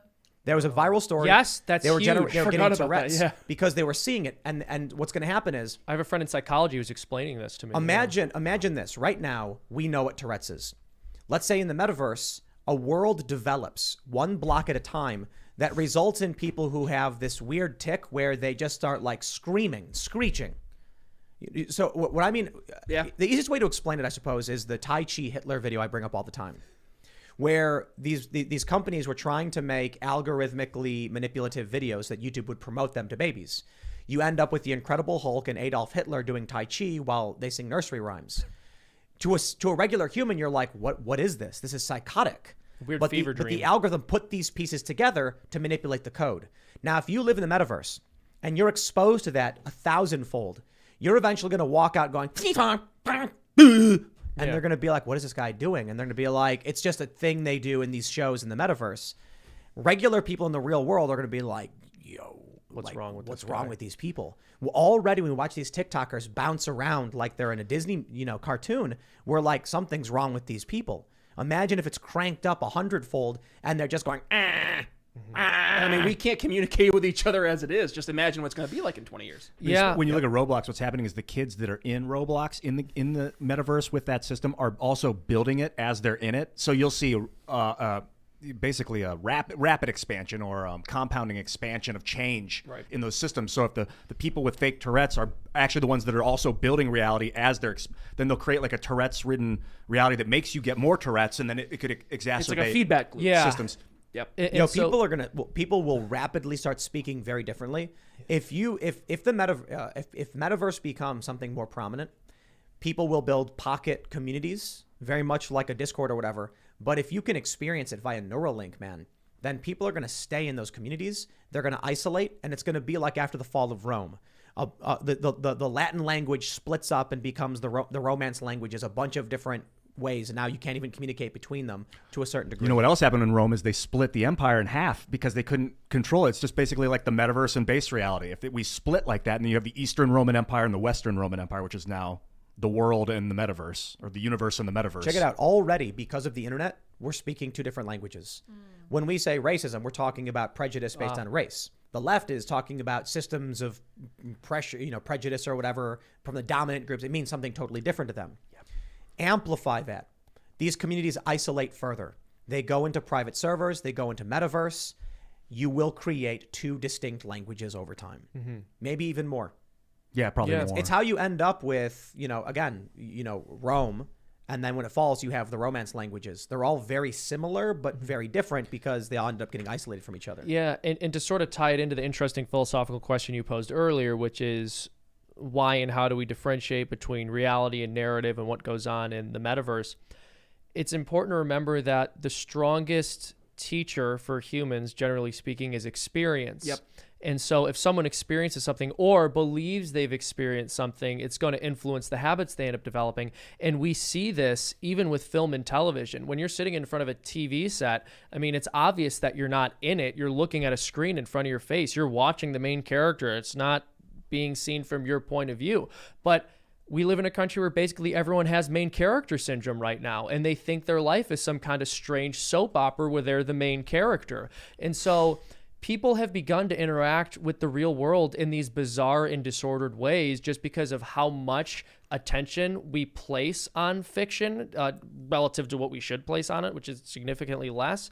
And if we get the metaverse up and running, it's just going to be that multiplied to degrees I couldn't even predict. Right, I agree. It's the craziest thing to me. How many millennials have main character syndrome when I'm obviously the main character? Yeah, exactly. How could they not realize that? There's and to be fair, it certainly didn't originate with millennials. I mean, solipsism is basically just the pretentious philosophical way of saying you have main character syndrome. But even that's a little different though, because main character syndrome also touches on the way the narratives are structured and how you place your life into that category. Like you're on the hero's journey. Could you guys imagine if Seamus was the main character? I think he is. And I am. Thank you. But it's all in Freedom Tunes world. That's exactly the metaverse. Little do you all know. We are actually just a show in the Freedom Tunes world. That's it. They watch I love us. it. We get a glimpse into them only sometimes. Why is this so funny to you guys? Seamus' brain. It's like, of course you are. Oh my Exactly. gosh, yeah. Come on. Freedom Tunes? That would be sad. Here's the thing: if I was the main character, that would be very depressing. I think I got. I'm the best this universe has. Not get out of I here. gotta lay. I wouldn't want to live in that flawed. universe. I'm flawed, but like I'm the most interesting person we can focus on. Come Well, on. not yet. You're growing into that. It's the journey. Yeah, there you go. But doesn't the show have to start with the main character being interesting? Usually you see their great flaw, which for you is no, being hold Irish. on. I'm just kidding. I'm Irish too, just so you know. Players on a in- plastic patty. In Rambo, do we see 20 years of Rambo's growth? No. The movie starts where it starts. He's the main character.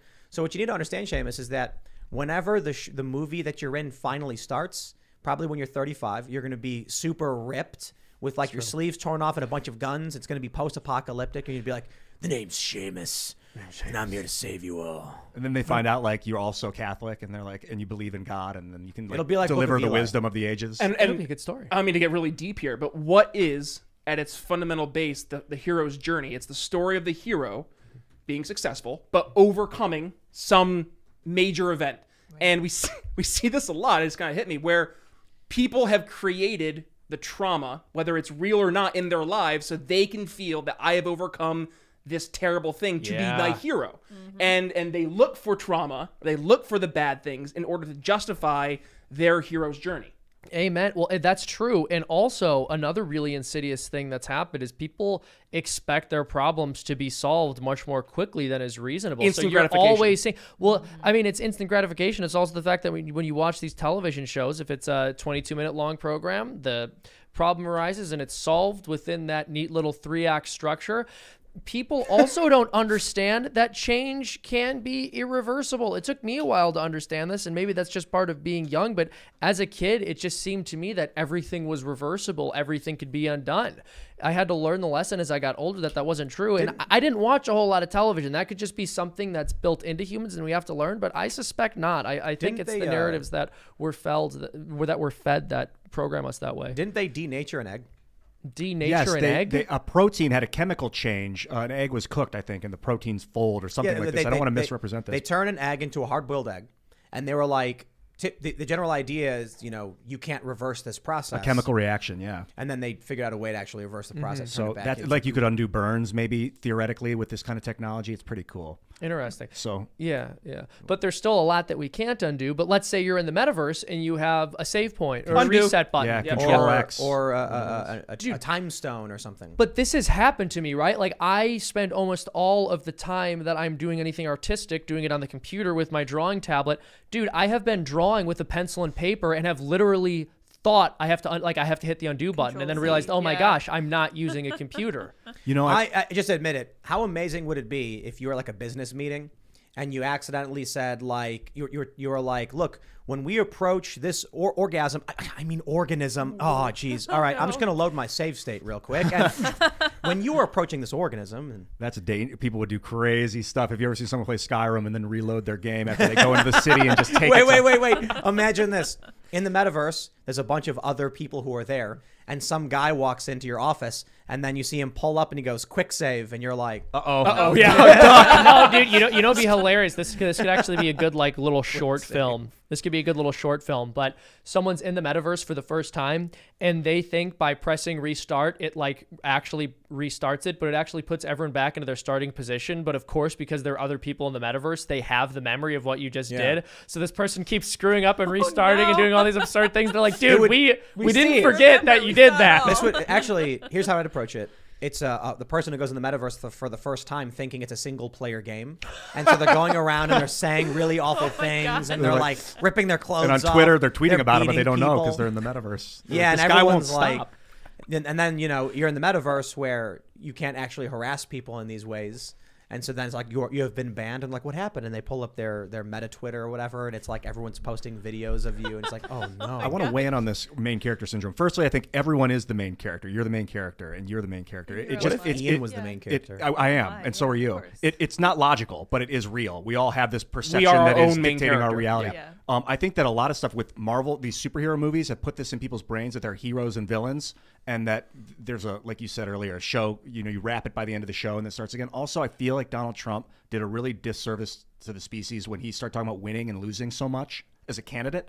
Like, it was never about winning to any candidates before him. They never talked about we got to win. It was about doing what's right for America. And he came up and it's like, no matter what, we're going to win. Yep. And now you see that all over the place. People want to win and they do dirty Yeah. things to win. And it's not about that. We all win if we work together. I think Donald Trump's the main character. He's And definitely he the might main be. character. And we're all just be. NPCs in his story. We're in his world. I mean, look at his It's life. true. Look, I mean, I am a little bit of a solipsist. I am a little bit of the main character. Look at his story. Yeah. It's like, you know, you start the video game off, and of course you have access to all this like wealth and privilege and stuff. You don't Small loan of $1 million. Right. So, you know, and then he's a, you know, playboy, billionaire, celebrity, philanthropist, owns a building with his name in gold letters. Then he becomes the president. Gold toy. Yeah, He, if like, anybody woke was up the one main day. character, it's him. Dude, it's hysterical. Hillary Clinton spent her whole life doing everything she could, employing every cynical political move possible to become the president. This guy wakes up one morning, he's like, you know what? I could be president. I'm gonna try to be president, and then he beats her. And that's why He she beats hates her. him so much. I know, but it's Yeah, of hysterical. course, yeah. It's hysterical. I mean, in all honesty, though, Trump had been planning on running for a while. And I He should had- he also- had bought the website and the name like years in advance. And I That's should also what they take it back say. to Charlie Sheen. Charlie Sheen kind of created the winning narrative. That's Remember, true. winning, Yep. winning, What? and then all of a sudden Trump started saying it, winning, I'm winning. I blame Charlie Sheen for all this. What? Probably his fault. Charlie, He's the main you character. said Winning. you were too crazy there when you were talking about your Adonis blood and stuff like that. You went too crazy. But like, Higher how good. many people do you think really were taking Charlie Sheen's life advice there? Probably like 16,000. Probably 6. That's oddly specific. Yeah. That is That very specific.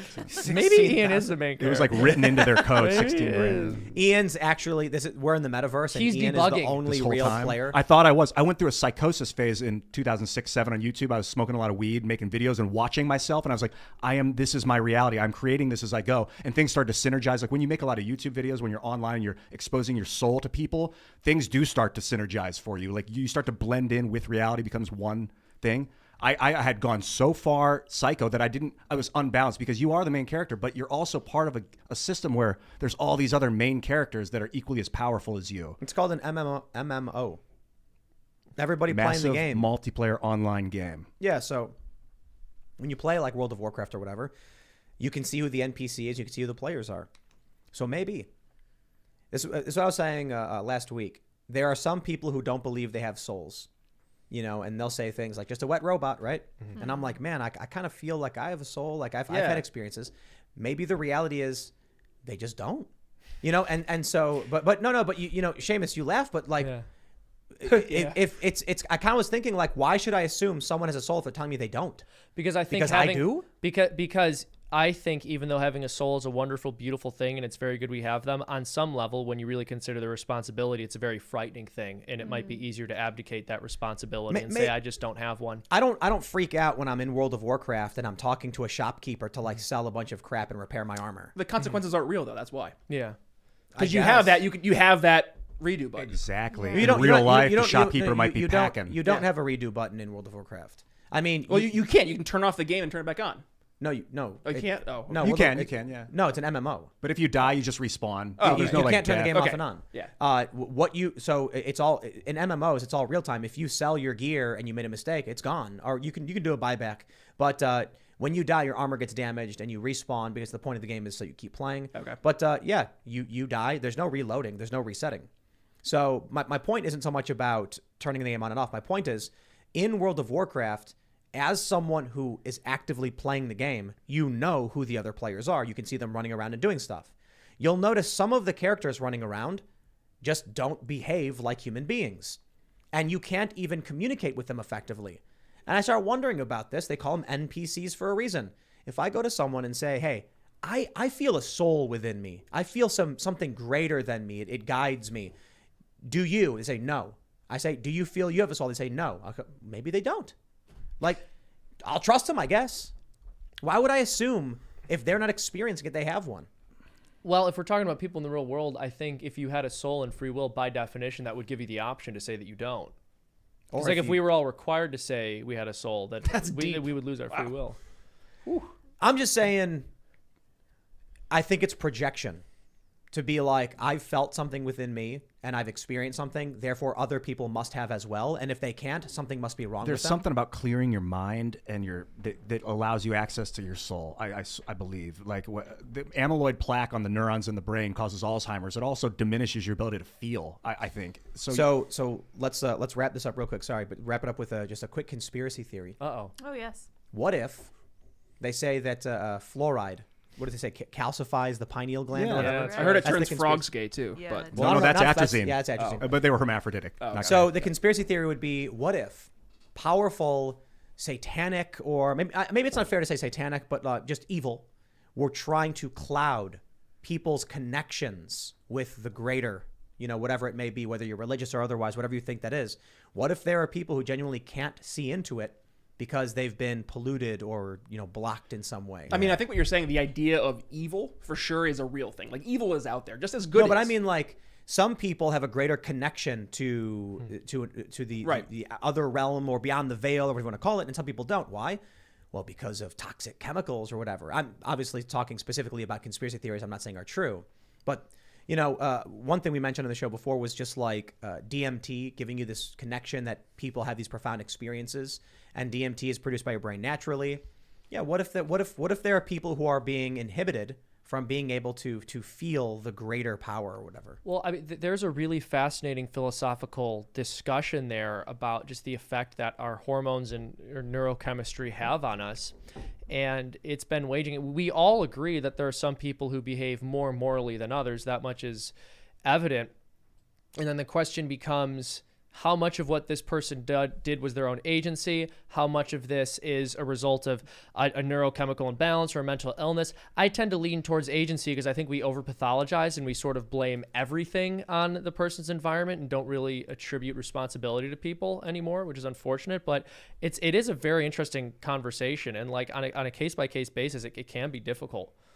Let's go to Super Chats. If you haven't already, smash that like button, subscribe to this channel, share the show with your friends, and head over to timcast.com for our members-only show coming up at about 11 or so p.m. As a member, you're going to support our work, help our journalists keep doing their journalism, on-the-ground reporting. We're eternally grateful for all of your support in that matter. But smash that like button. Let's see what we got. All right. Slain Hope says, have we all forgot that one of Joe Biden's first acts as president was killing 6 kids in a drone strike? Is that really what he did? Yeah, he believe so, messed up yeah. the Afghanistan at the end there. Oh. Remember they were trying to Right- get the right when he came in? and they ended up getting a guy. Did he have water in his trunk? He was bringing water inside to his kids, and then they had drone striking this car. Wow. Yep. Wow. Can't Well, say I'm surprised. And there were so many bleeding hearts who were going, we have to get rid of Trump. He's so terrible. Look how bad he is. Look how horrible he is on issues of human life. It's like, dude, Joe Biden's worse on all of those. He's worse on every single one of them. And he has been consistently. Did you know Joe Consistently. Biden got elected to the U.S. Senate at the age of 29? He was 29. Wow. 29. Life, yep. Man. He's been there his entire life. All right. Liam O'Brien says, So he's done nothing productive. Yeah, exactly. we love little you, kids. took Ian. I'm not sure. Maybe typo. Two. We love you too, Ian. Oh, okay. We love you too. I love you. Good Oh, to yeah, see a fellow Irishman on the show so often. Thank you, Tim, for opening my eyes and turning me into a small L libertarian. Oh. Hey, there you go. I'm what they call a plastic patty, Wasn't born in Ireland. Other people, plastic look, patty. I didn't come in here guns blazing going, I'm a little Irish leprechaun. I have a what's punch that? of gold. What's- A that was fan awesome. sent it because you all make fun of me No. for my name and my ethnic identity. You do.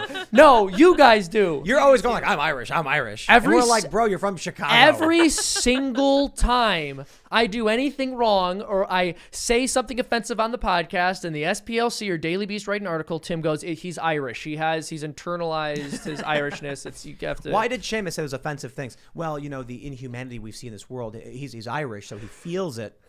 When people don't know this, but Seamus's actual dialect is Chicago accent. here. Actually, this is the way I Talks really about talk, the- all right? It's We're true. talking about Seamus this. talks about garage doors and Big garage old door fan of the smash. Bears. Spent the vast majority of my life in the suburbs out there, but I'll steal the street cred from you, Tim. People used to actually talk like that, and then it was cable TV that got rid of it all. Yeah, in every area. I mean, that's Yeah. Basically how my uncles talk. My bad. parents have a little bit of it. When I was a little kid, I had a little bit of it. It's Yeah, I was Northeast Ohio. I went out to New York to start acting, and I actively dispersed my accent, I guess. I started to talk like TV, like you ever where there miss- is no accent, kind of, or whatever. Yeah, basic. I was looking at like some of the first cartoons I ever did when I still lived, probably like 15 minutes outside Chicago, and there were just like certain words I pronounced differently, and it's yeah. fun because you don't notice changing your pronunciation. You don't. yes, I But used then- to 100% talk right. about And then- that cat, that Northeast cat, Ohio. yeah, just like democracy and Yeah. Well, Look at that. to get the Chicago A, you don't say ah, you say e-ah. yeah. Yeah. It's like a Y. Yeah. Yepple. It also depends on the part too, because in different parts of the city, people do sound a little bit different. And it's crazy because when you live there, you don't hear it from other people. No. Like to you, everything just sounds normal. No, yeah. And then other people will be like, yeah, Apple. and you'll be like, huh? Yapple. And then you'll be like, when people really accentuate it, like you're like, who talks like that? Go down to the Apple store. The one thing that always got me though is that people made up that Chicagoans say Chicago, and it's like a meme. But nobody says in Chicago. It's an ah sound, not an ass sound. I understand if it was Chicago, people would say Chicago. But literally no one does that. And it's the weirdest thing when people are like, oh, you're from Chicago? Well, and I'm like, bro, no one says that. It's funny because the people... They say Apple and TXE. That's the thing. With the people with the thickest Chicago accents say like Chicago. They actually don't It's almost like a overdo Boston the A accent, in yeah. Chicago. They say like Chicago. The people I know with the thickest accent just spent their lives in the city like actually pronounce the word Chicago It's an without the ah. accent. It's a weird thing. Yeah. But outside of Chicago, everyone thinks they say Chicago. Chicago. You ever do that thing where you say a word like 10 or 20 times in a row and it starts to sound really We're like, weird? what word is What this? am I, sound am I making? That's called Yeah. semantic satiation. Semantic. All right. right. Thank Yeah, you. that's Thanks, what it's Lynn. called. Dropping the Yeah, grenade. it's Yeah, true. okay. Let's read some I love more. this thing. It's great. Remy says, Tim, you should have answered in your Fauci voice. It would have been hilarious. Yeah, come on. I'll do man. that next time. Yeah. Hello? The next time the CDC calls. wearing your mask? You better be wearing 2 masks. Otherwise, the droplets will get all over your grandmother. All right, where were we?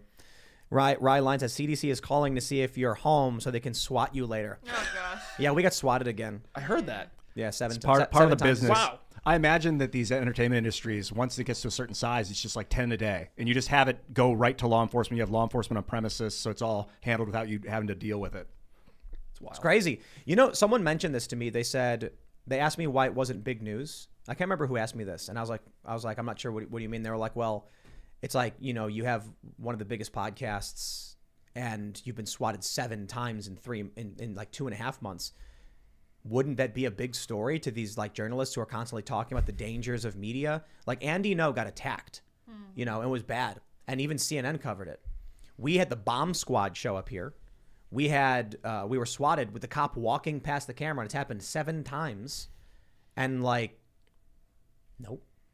You know, That is really weird. We are there's something really weird about me in this show that we're under the radar for whatever reason. The show's big enough, but nobody cares to talk about it. I think it's Good thing, I guess. But Yeah. I think it's also because you have 3 channels.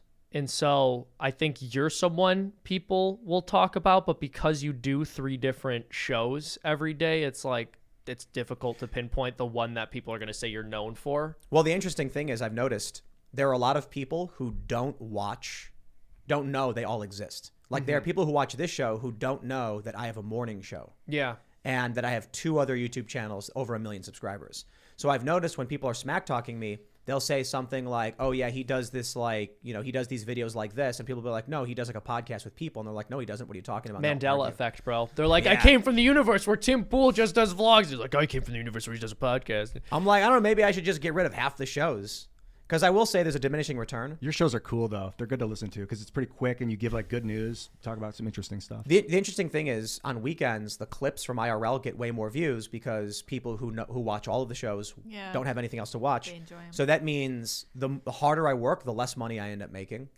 You know, so it's actually like I'm trying to get whatever. I'm trying to get Tim to write music with me during the day, but that would entail him like maybe Can't not do as it. many I videos work. and Work basically like I wake up at 7, teach the humans. immediately start reading the news, and then I work typically till around 3 is when I finish the morning show stuff, like 3:30 ish.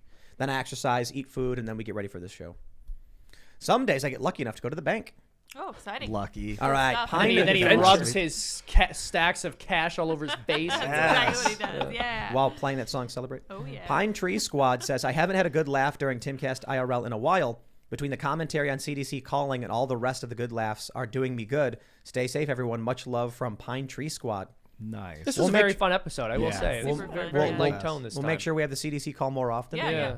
That was funny. My phone rang, and I was just kind of like, I gotta get they keep this. calling me. Yeah. And it's the CDC. For all I know, they're going to be like, you know, say something crazy. Say you need to pay him in Apple gift cards. That's Yeah. the way to do it, I though. mean, what if it would be hilarious? That Would've been You hilarious. let them know that they're being recorded, and if they're okay with that, that's the way. If you ever want to put someone on video, you got to do that. I think legally you yeah, got to for do sure. that, so they Wouldn't know. it have been funny if like I answer the phone and it's like, hello, this is Dr. Anthony Fauci. Calling to say my car broke down and I need you to send me a Walmart gift card. Yeah.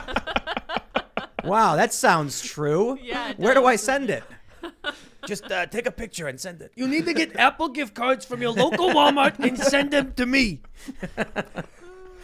Could you imagine if Seamus, if you actually were able to pull that off, call people, pretend to be you know what you should do? You should legit call someone with like a different number and tell them you're Jordan, like someone you know, and tell them you're Jordan Peterson. It's Jordan Peterson. Listen to me. If you want to embody the archetypal hero, you need to go to Walmart and get some iTunes gift cards. You need to send them to me. You have to scratch the label off the back and tell me the codes immediately. Listen, your computer has a virus. I'm trying to fix it. You owe the IRS $10,000. I'm trying to help. Wait. Do Ben Shapiro calling to inform you about your car's extended warranty. Okay, look, I'm trying to call you reaching your car's extended warranty. How are you doing today, sir? What? I'm not playing that game. Oh, what? So I'm supposed to do this by myself? Who am I talking to? Okay, I'm trying to reach you about your car's extended warranty. Okay, did you know that you're Here's the thing. I hang up on them immediately, so I don't even know what they say. I know what Shapiro would say. like if you want your car to last a long time, you have to buy a decent warranty for it because these things fall apart, folks. We don't make things in America anymore like we used to. Okay, gang. Okay, gang. That's true. Honestly, gang. Get Jordan, some warranty. Okay? Jordan That's Peterson. scary. Tell me One of the best. That's terrible. It's like, look, man, you have to get and frankly, if you could grab some Applebee's gift cards as well. We're pretty hungry here. The IRS. You have to help me stop the cultural Marxists. Send me $75 iTunes gift cards immediately. Wait, can we like prank call Dave Rubin doing that? Oh my God, dude, he'd pick up and be like, I agree. Like, you have to send these Walmart gift cards to the radical Marxists are going to take over. Like, hey, hold on. We should legit prank call somebody. That would be so fun. Just find some prominent podcaster numbers I have and we'll film it for the vlog. So They'll be like, who is this? It's Jordan Peterson. Jordan, why are you calling me? I need gift cards. send them to me now. Listen. Brett Weinstein, your computer has a virus. I'm trying to get it off your computer. You need to let me help you. Just install this program. Install. Let me Give me your password. We accidentally put $10,000 in your bank account. We need you to send it back to us. Here's the screenshot. What other? Jordan Peterson calling to say his car broke down and he needs you to send him money. I've just been dialing random numbers in my phone trying to find a good Samaritan. Somebody, please. You know how gas prices are right now. Gas is getting so expensive. They'll only accept iTunes gift cards. Actually, you know what would be good? You know what we'll do? Like legit, let's totally do this. But you can call as the intellectual dark web and do Dave Rubin, Ben Shapiro, and Jordan Peterson all trying to convince someone that they're all there at the same time. Listen, you absolutely have to buy these gift cards. All right, okay, gang. We are actually going to starve to death out here. Yep. I agree. Our safety's at risk. Okay, our safety's at risk. All right, let's read some more. Some more.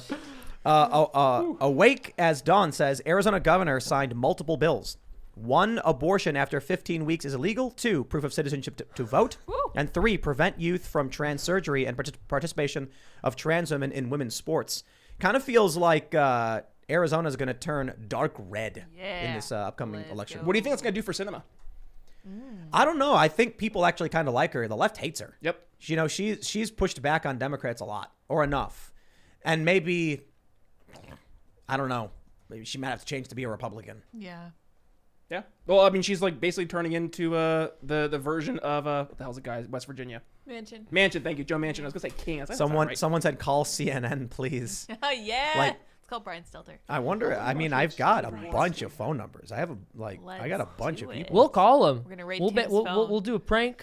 I have like journalists from the Atlantic. Oh, sweet. Yeah, I've got gosh, a ton of Vice journalists. I think I have. I've got like high up Vice people, obviously. ABC News people. Who else do I got? MSNBC. Famous comedians. Let's do Oh it. yeah. They would know we were pranking them. You know, you can't see the Yeah. But comedians. they'd probably just laugh and go along with it or something. Like, yeah, that's true. You should call Ryan Long. Yeah. Let him Now know he's they're gonna know. Now he's gonna know. Let them know they're being recorded before you start talking in Peterson's voice. Yeah. Like, I love you, listen, Jay. I'm recording you, all right? But this is very important. It's I record everything I do in case I want it to be a lecture. If I upload this to YouTube, it'll get like 800,000 views. All right, people like me. Not wrong. And then he can tell everyone on YouTube to give him his gift cards and gift scratch cards, the yeah. back off and give me the number. Tim, oh my gosh, please read there was one right up there. the $5 one from This one? football. No, a little higher. It was. This? It might be Gone Forever. It might be no, Gone Forever. They said my no, cartoon sad. inspired them to change their name. Whoa, really? Oh, where was that? Yeah, yeah. Cool. Oh man, I think it's gone. I think it's Oh, gone I'm forever. crushed. That's awesome. His name was My Football, which is a line from my recent video. You guys need to check it out. Oh, yeah. It's a very I don't important see it. video. I guess it's gone forever. Oh, I'm sad. Thank you, my football. I guess we lost it. Oh. It's Yeah. well, thank you, My Football. I want to Oh thank no! you. Maybe you were just seeing these are the older super chats. So Maybe maybe it's it's more just down. recent. It's down Oh, further. Yeah, no, it's probably down further, but I want to thank you, My Football. Question mark, question All mark, right, question mark. Bruce. And I want to ask you guys to watch that video so you get the joke. Okay, Freedom okay. Tunes. Go Bruce there. says, "Stop trying to take DeSantis from us in Florida, vagrants." You can have Trump. Exactly. Nah, have we Trump. all deserve DeSantis. We do. Hold country. on. Do you think we deserve No, I don't think we DeSantis? do. I don't think we deserve. I think he's great. I think we want him. Do we deserve him? I don't know, What- man. What do you mean by that? I don't think we We're deserve not I was him. just good kidding, enough. being like, you can't have him. You know. No. Here's the thing. You're Trying not to gonna keep him all to You're yourself. not gonna win DeSantis over by taking him for granted, Tim. Oh, is that it? But no, actually. Yep. So We're is gonna- DeSantis the kind of guy you play hard to get with? Is the Now you're question. thinking like a politician. I don't want you to be president. It's like we don't even want you as president. Stay in Florida, dude. Who cares? And he's gonna be like, you know what? Well, then I'm going gonna to run for president even harder. Yeah. You've done a great job Because down there I anyway. feel like that would have worked for Trump. Exactly. Yeah, Yeah. Trump would be like, well, you know what? Maybe I will be president. Yeah, I will. Yeah. Maybe Yeah, I when will. you're president, they And let you won't. You won't be. When you're president, they let you do whatever you want. You know, Yeah. pass executive orders, So I hear. grab them by the executive order. That's right. All right, let's read some more. Let's see. Kyle Buchanan says a small population state does the same thing Florida does years before no one cares. Florida says we are doing the same thing 20 other states have. Then all the progressives freak out. It's interesting. They're a big state. They are. You know. Timing, too. It was a lot about the timing. Here we go.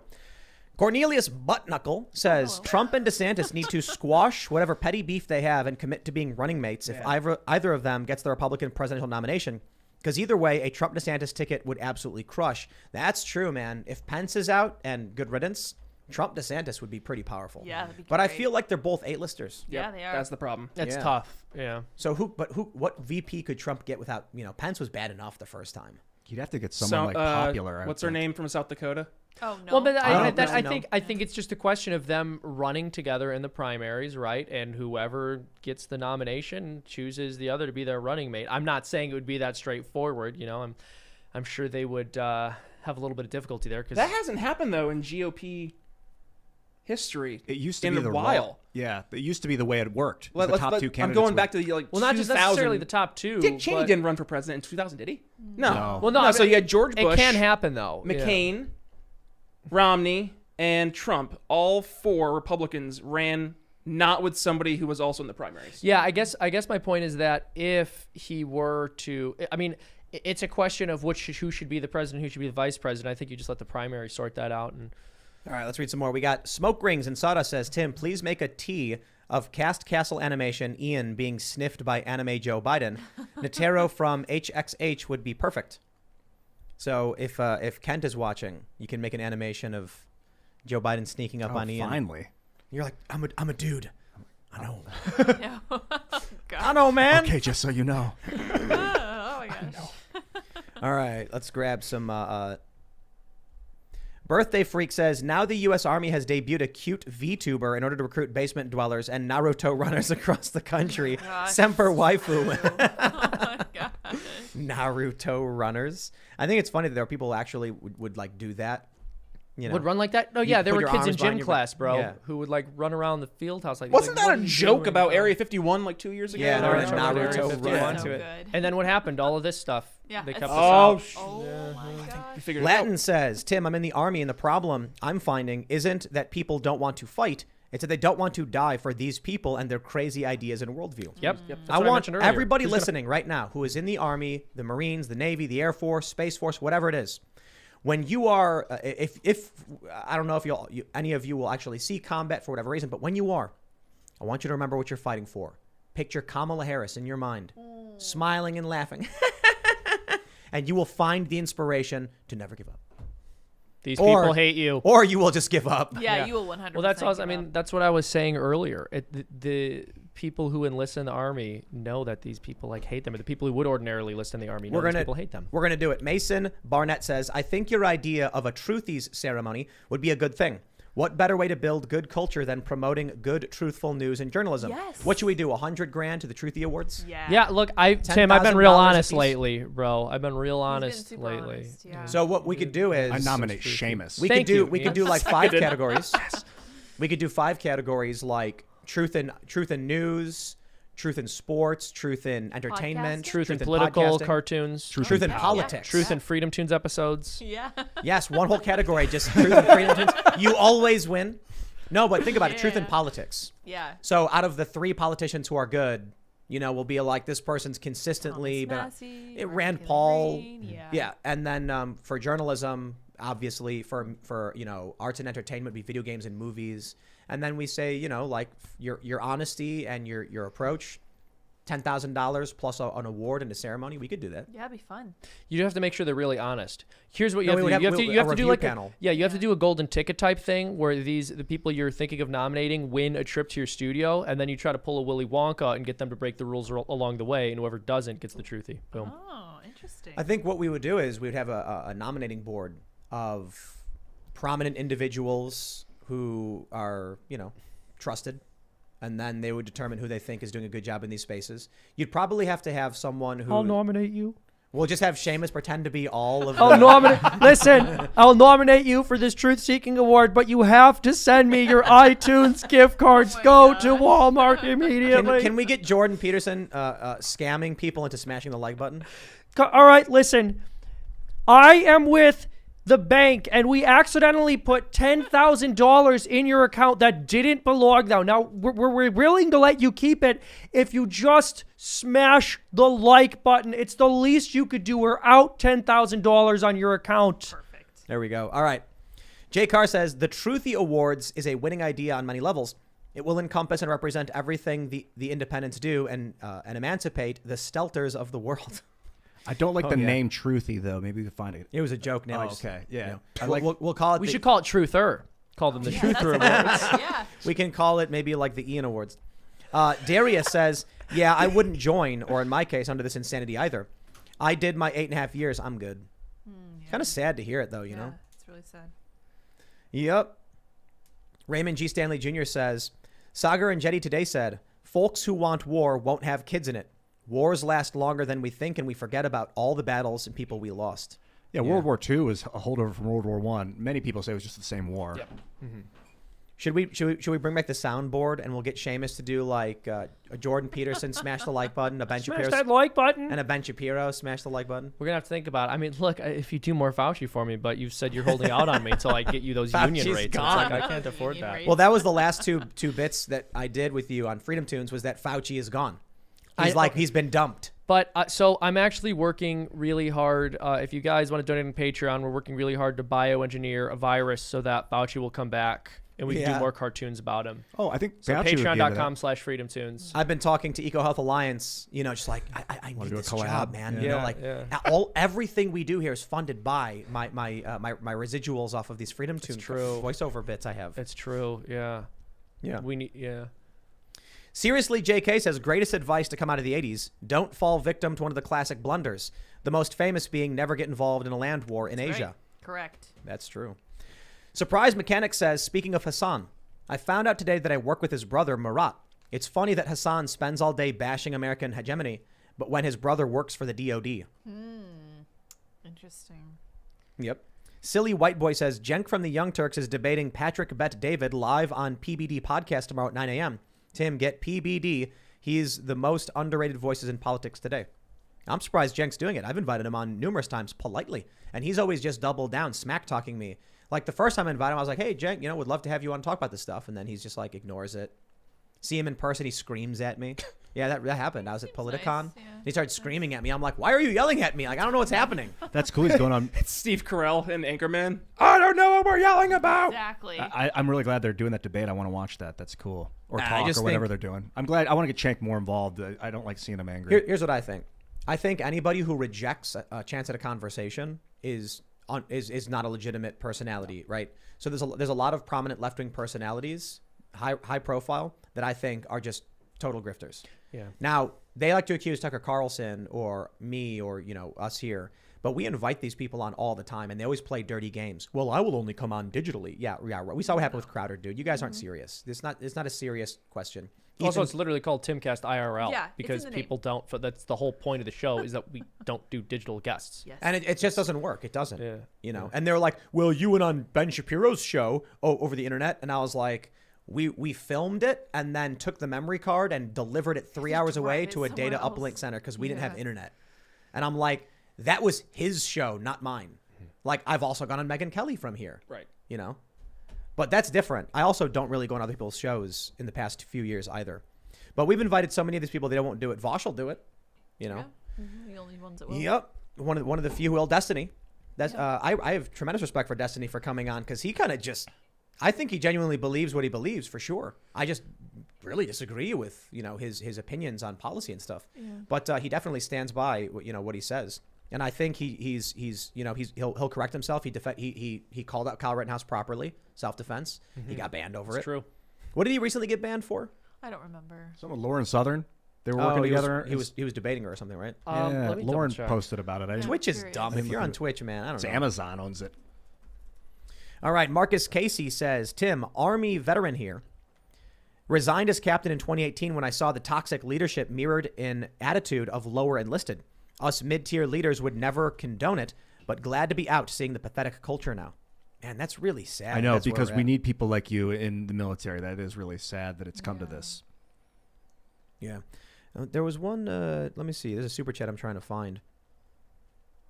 Doug Hansen says, Ian, reservist combat engineer here. We enlist for lots of reasons. It isn't dumb. It's a pro versus con decision made person by person. Your elitism is close to DNC levels. I'm sorry. I didn't mean to imply that it was dumb. I didn't say that either. So it's not for everyone. And my dad was clear with me that if I wanted to be creative and do a creative life and have a creative career, that I should not join. It had nothing to do with people being dumb. It's an important job. Defense is massively important. There's a super chat I'm looking for specifically. I can't find it. Oh, well. Maybe it got deleted.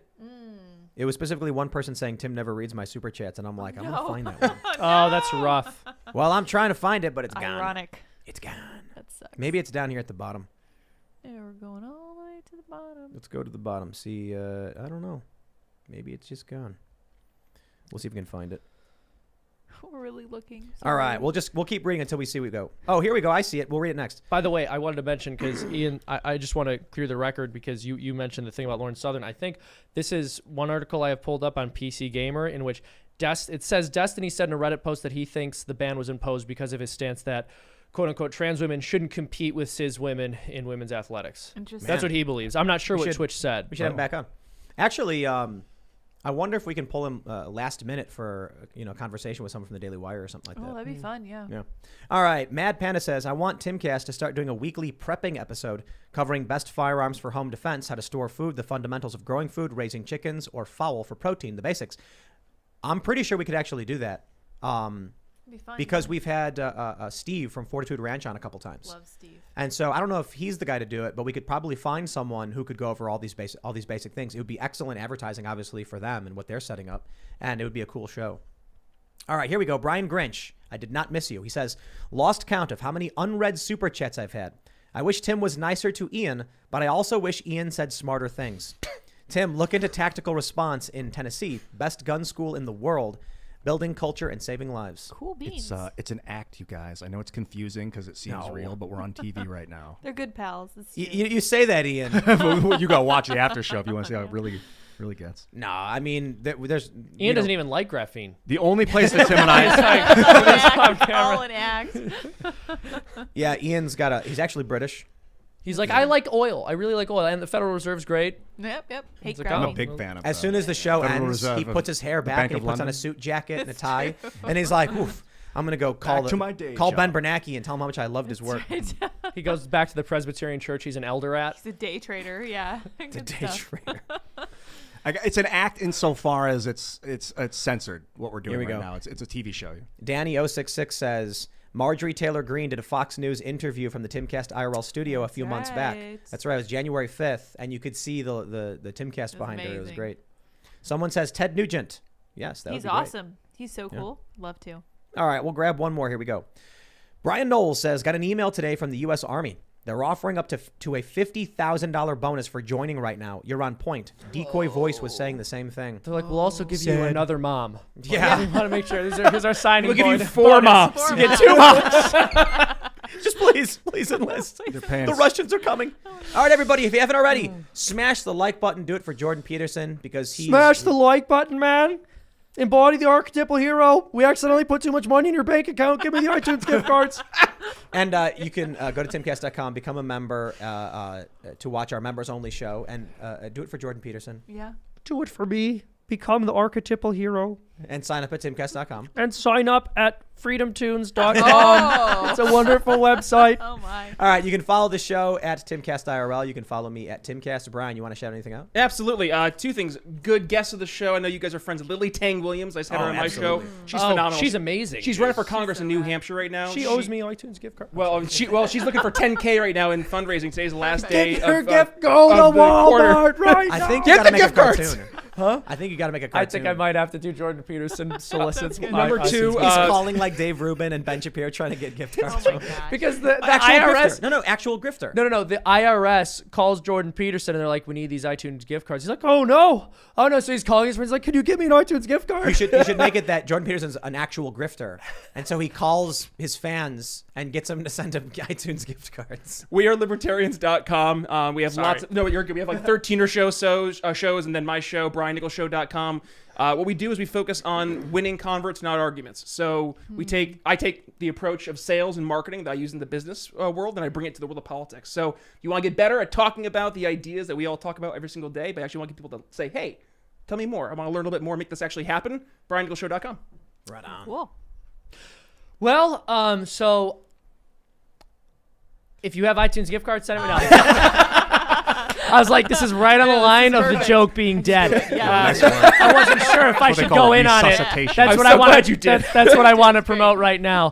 So I have a YouTube channel called Freedom Tunes. We upload a new cartoon every single week, sometimes twice a week. That's unheard of in this current era with the way that YouTube treats animation. So go check it out. Support the few remaining animators, few remaining cartoonists on YouTube. Check it out. Freedom Tunes. We released a cartoon today, which was absolutely hysterical. You'll all love it. It's about men competing in women's sports and like this very milquetoast response we get from a lot of establishment conservatives about it. Go watch, please. I love you. I love you too, Seamus. Thank you for telling everyone that you love them too. That was very nice of you. I wanted to point out, really emphasize what you said about Lily Tang Williams. She's running for governor. No, Congress. Yes. In New Hampshire. People can donate to her campaign. And Yes, she's and looking today's to the last day of the quarter fundraising. She's 10K behind where she wants to be. So Okay. go. And what is it? What's her website? Do you know offhand? Lily for Congress. I believe that. She's an .com. incredible human being. She is She's amazing. dude. I love her. She was on the podcast. I was like, all right, this person's fantastic. A lot of great guests on the podcast. But Dragon breathe fire. LilyTangWilliams.com. Yeah, And by the okay. way, and like I know folks have seen her in the program, but like her story is incredible. It is. Oh my, it's terrifying too. Like growing up in Mao's China it's such a different world, which we need to hear that story today because I think it's a story we're not hearing. Agreed. When there's something so refreshing about a person who has a spine, you know what I mean? Yes. Like, Yes. and the fact that woman really has a strong She backbone. does. I love her. I want to point out, too, a research study. This is from WebMD about the calcification of the pineal gland. A research study done in the 90s found high concentrations of fluoride in the pineal glands of study participants. Fluoride from water and pesticides accumulate in the pineal gland more than in any other part of the body. After accumulation, they form crystals, creating a hard shell called calcification. So how can I get how can I get these particles, this fluoride, out of my pineal gland? How to calcify the pineal gland. I would advise searching up on the internet and looking into it. I think breath work can do it. Honestly, I don't. You're gonna find some weird stuff. I don't. I was even- doing a Wim Hof breathing method. He has beginner classes and stuff Is on this the a internet. real thing? I was being Yeah, facetious. Wim Hof. I Oh figured- yeah, you can decalcify. You can do things to help decalcify your pineal Okay. gland. Theoretically, I think I've never actually looked at it under a microscope and seen it in real time or anything. But the breathing methods really helped. I think also there are endogenous ways to produce DMT and things like that. Breathing, stretching, certain foods could probably bring it out of you. Cool beans. Thanks, guys. Have an amazing evening, and hopefully maybe see you later on the after show.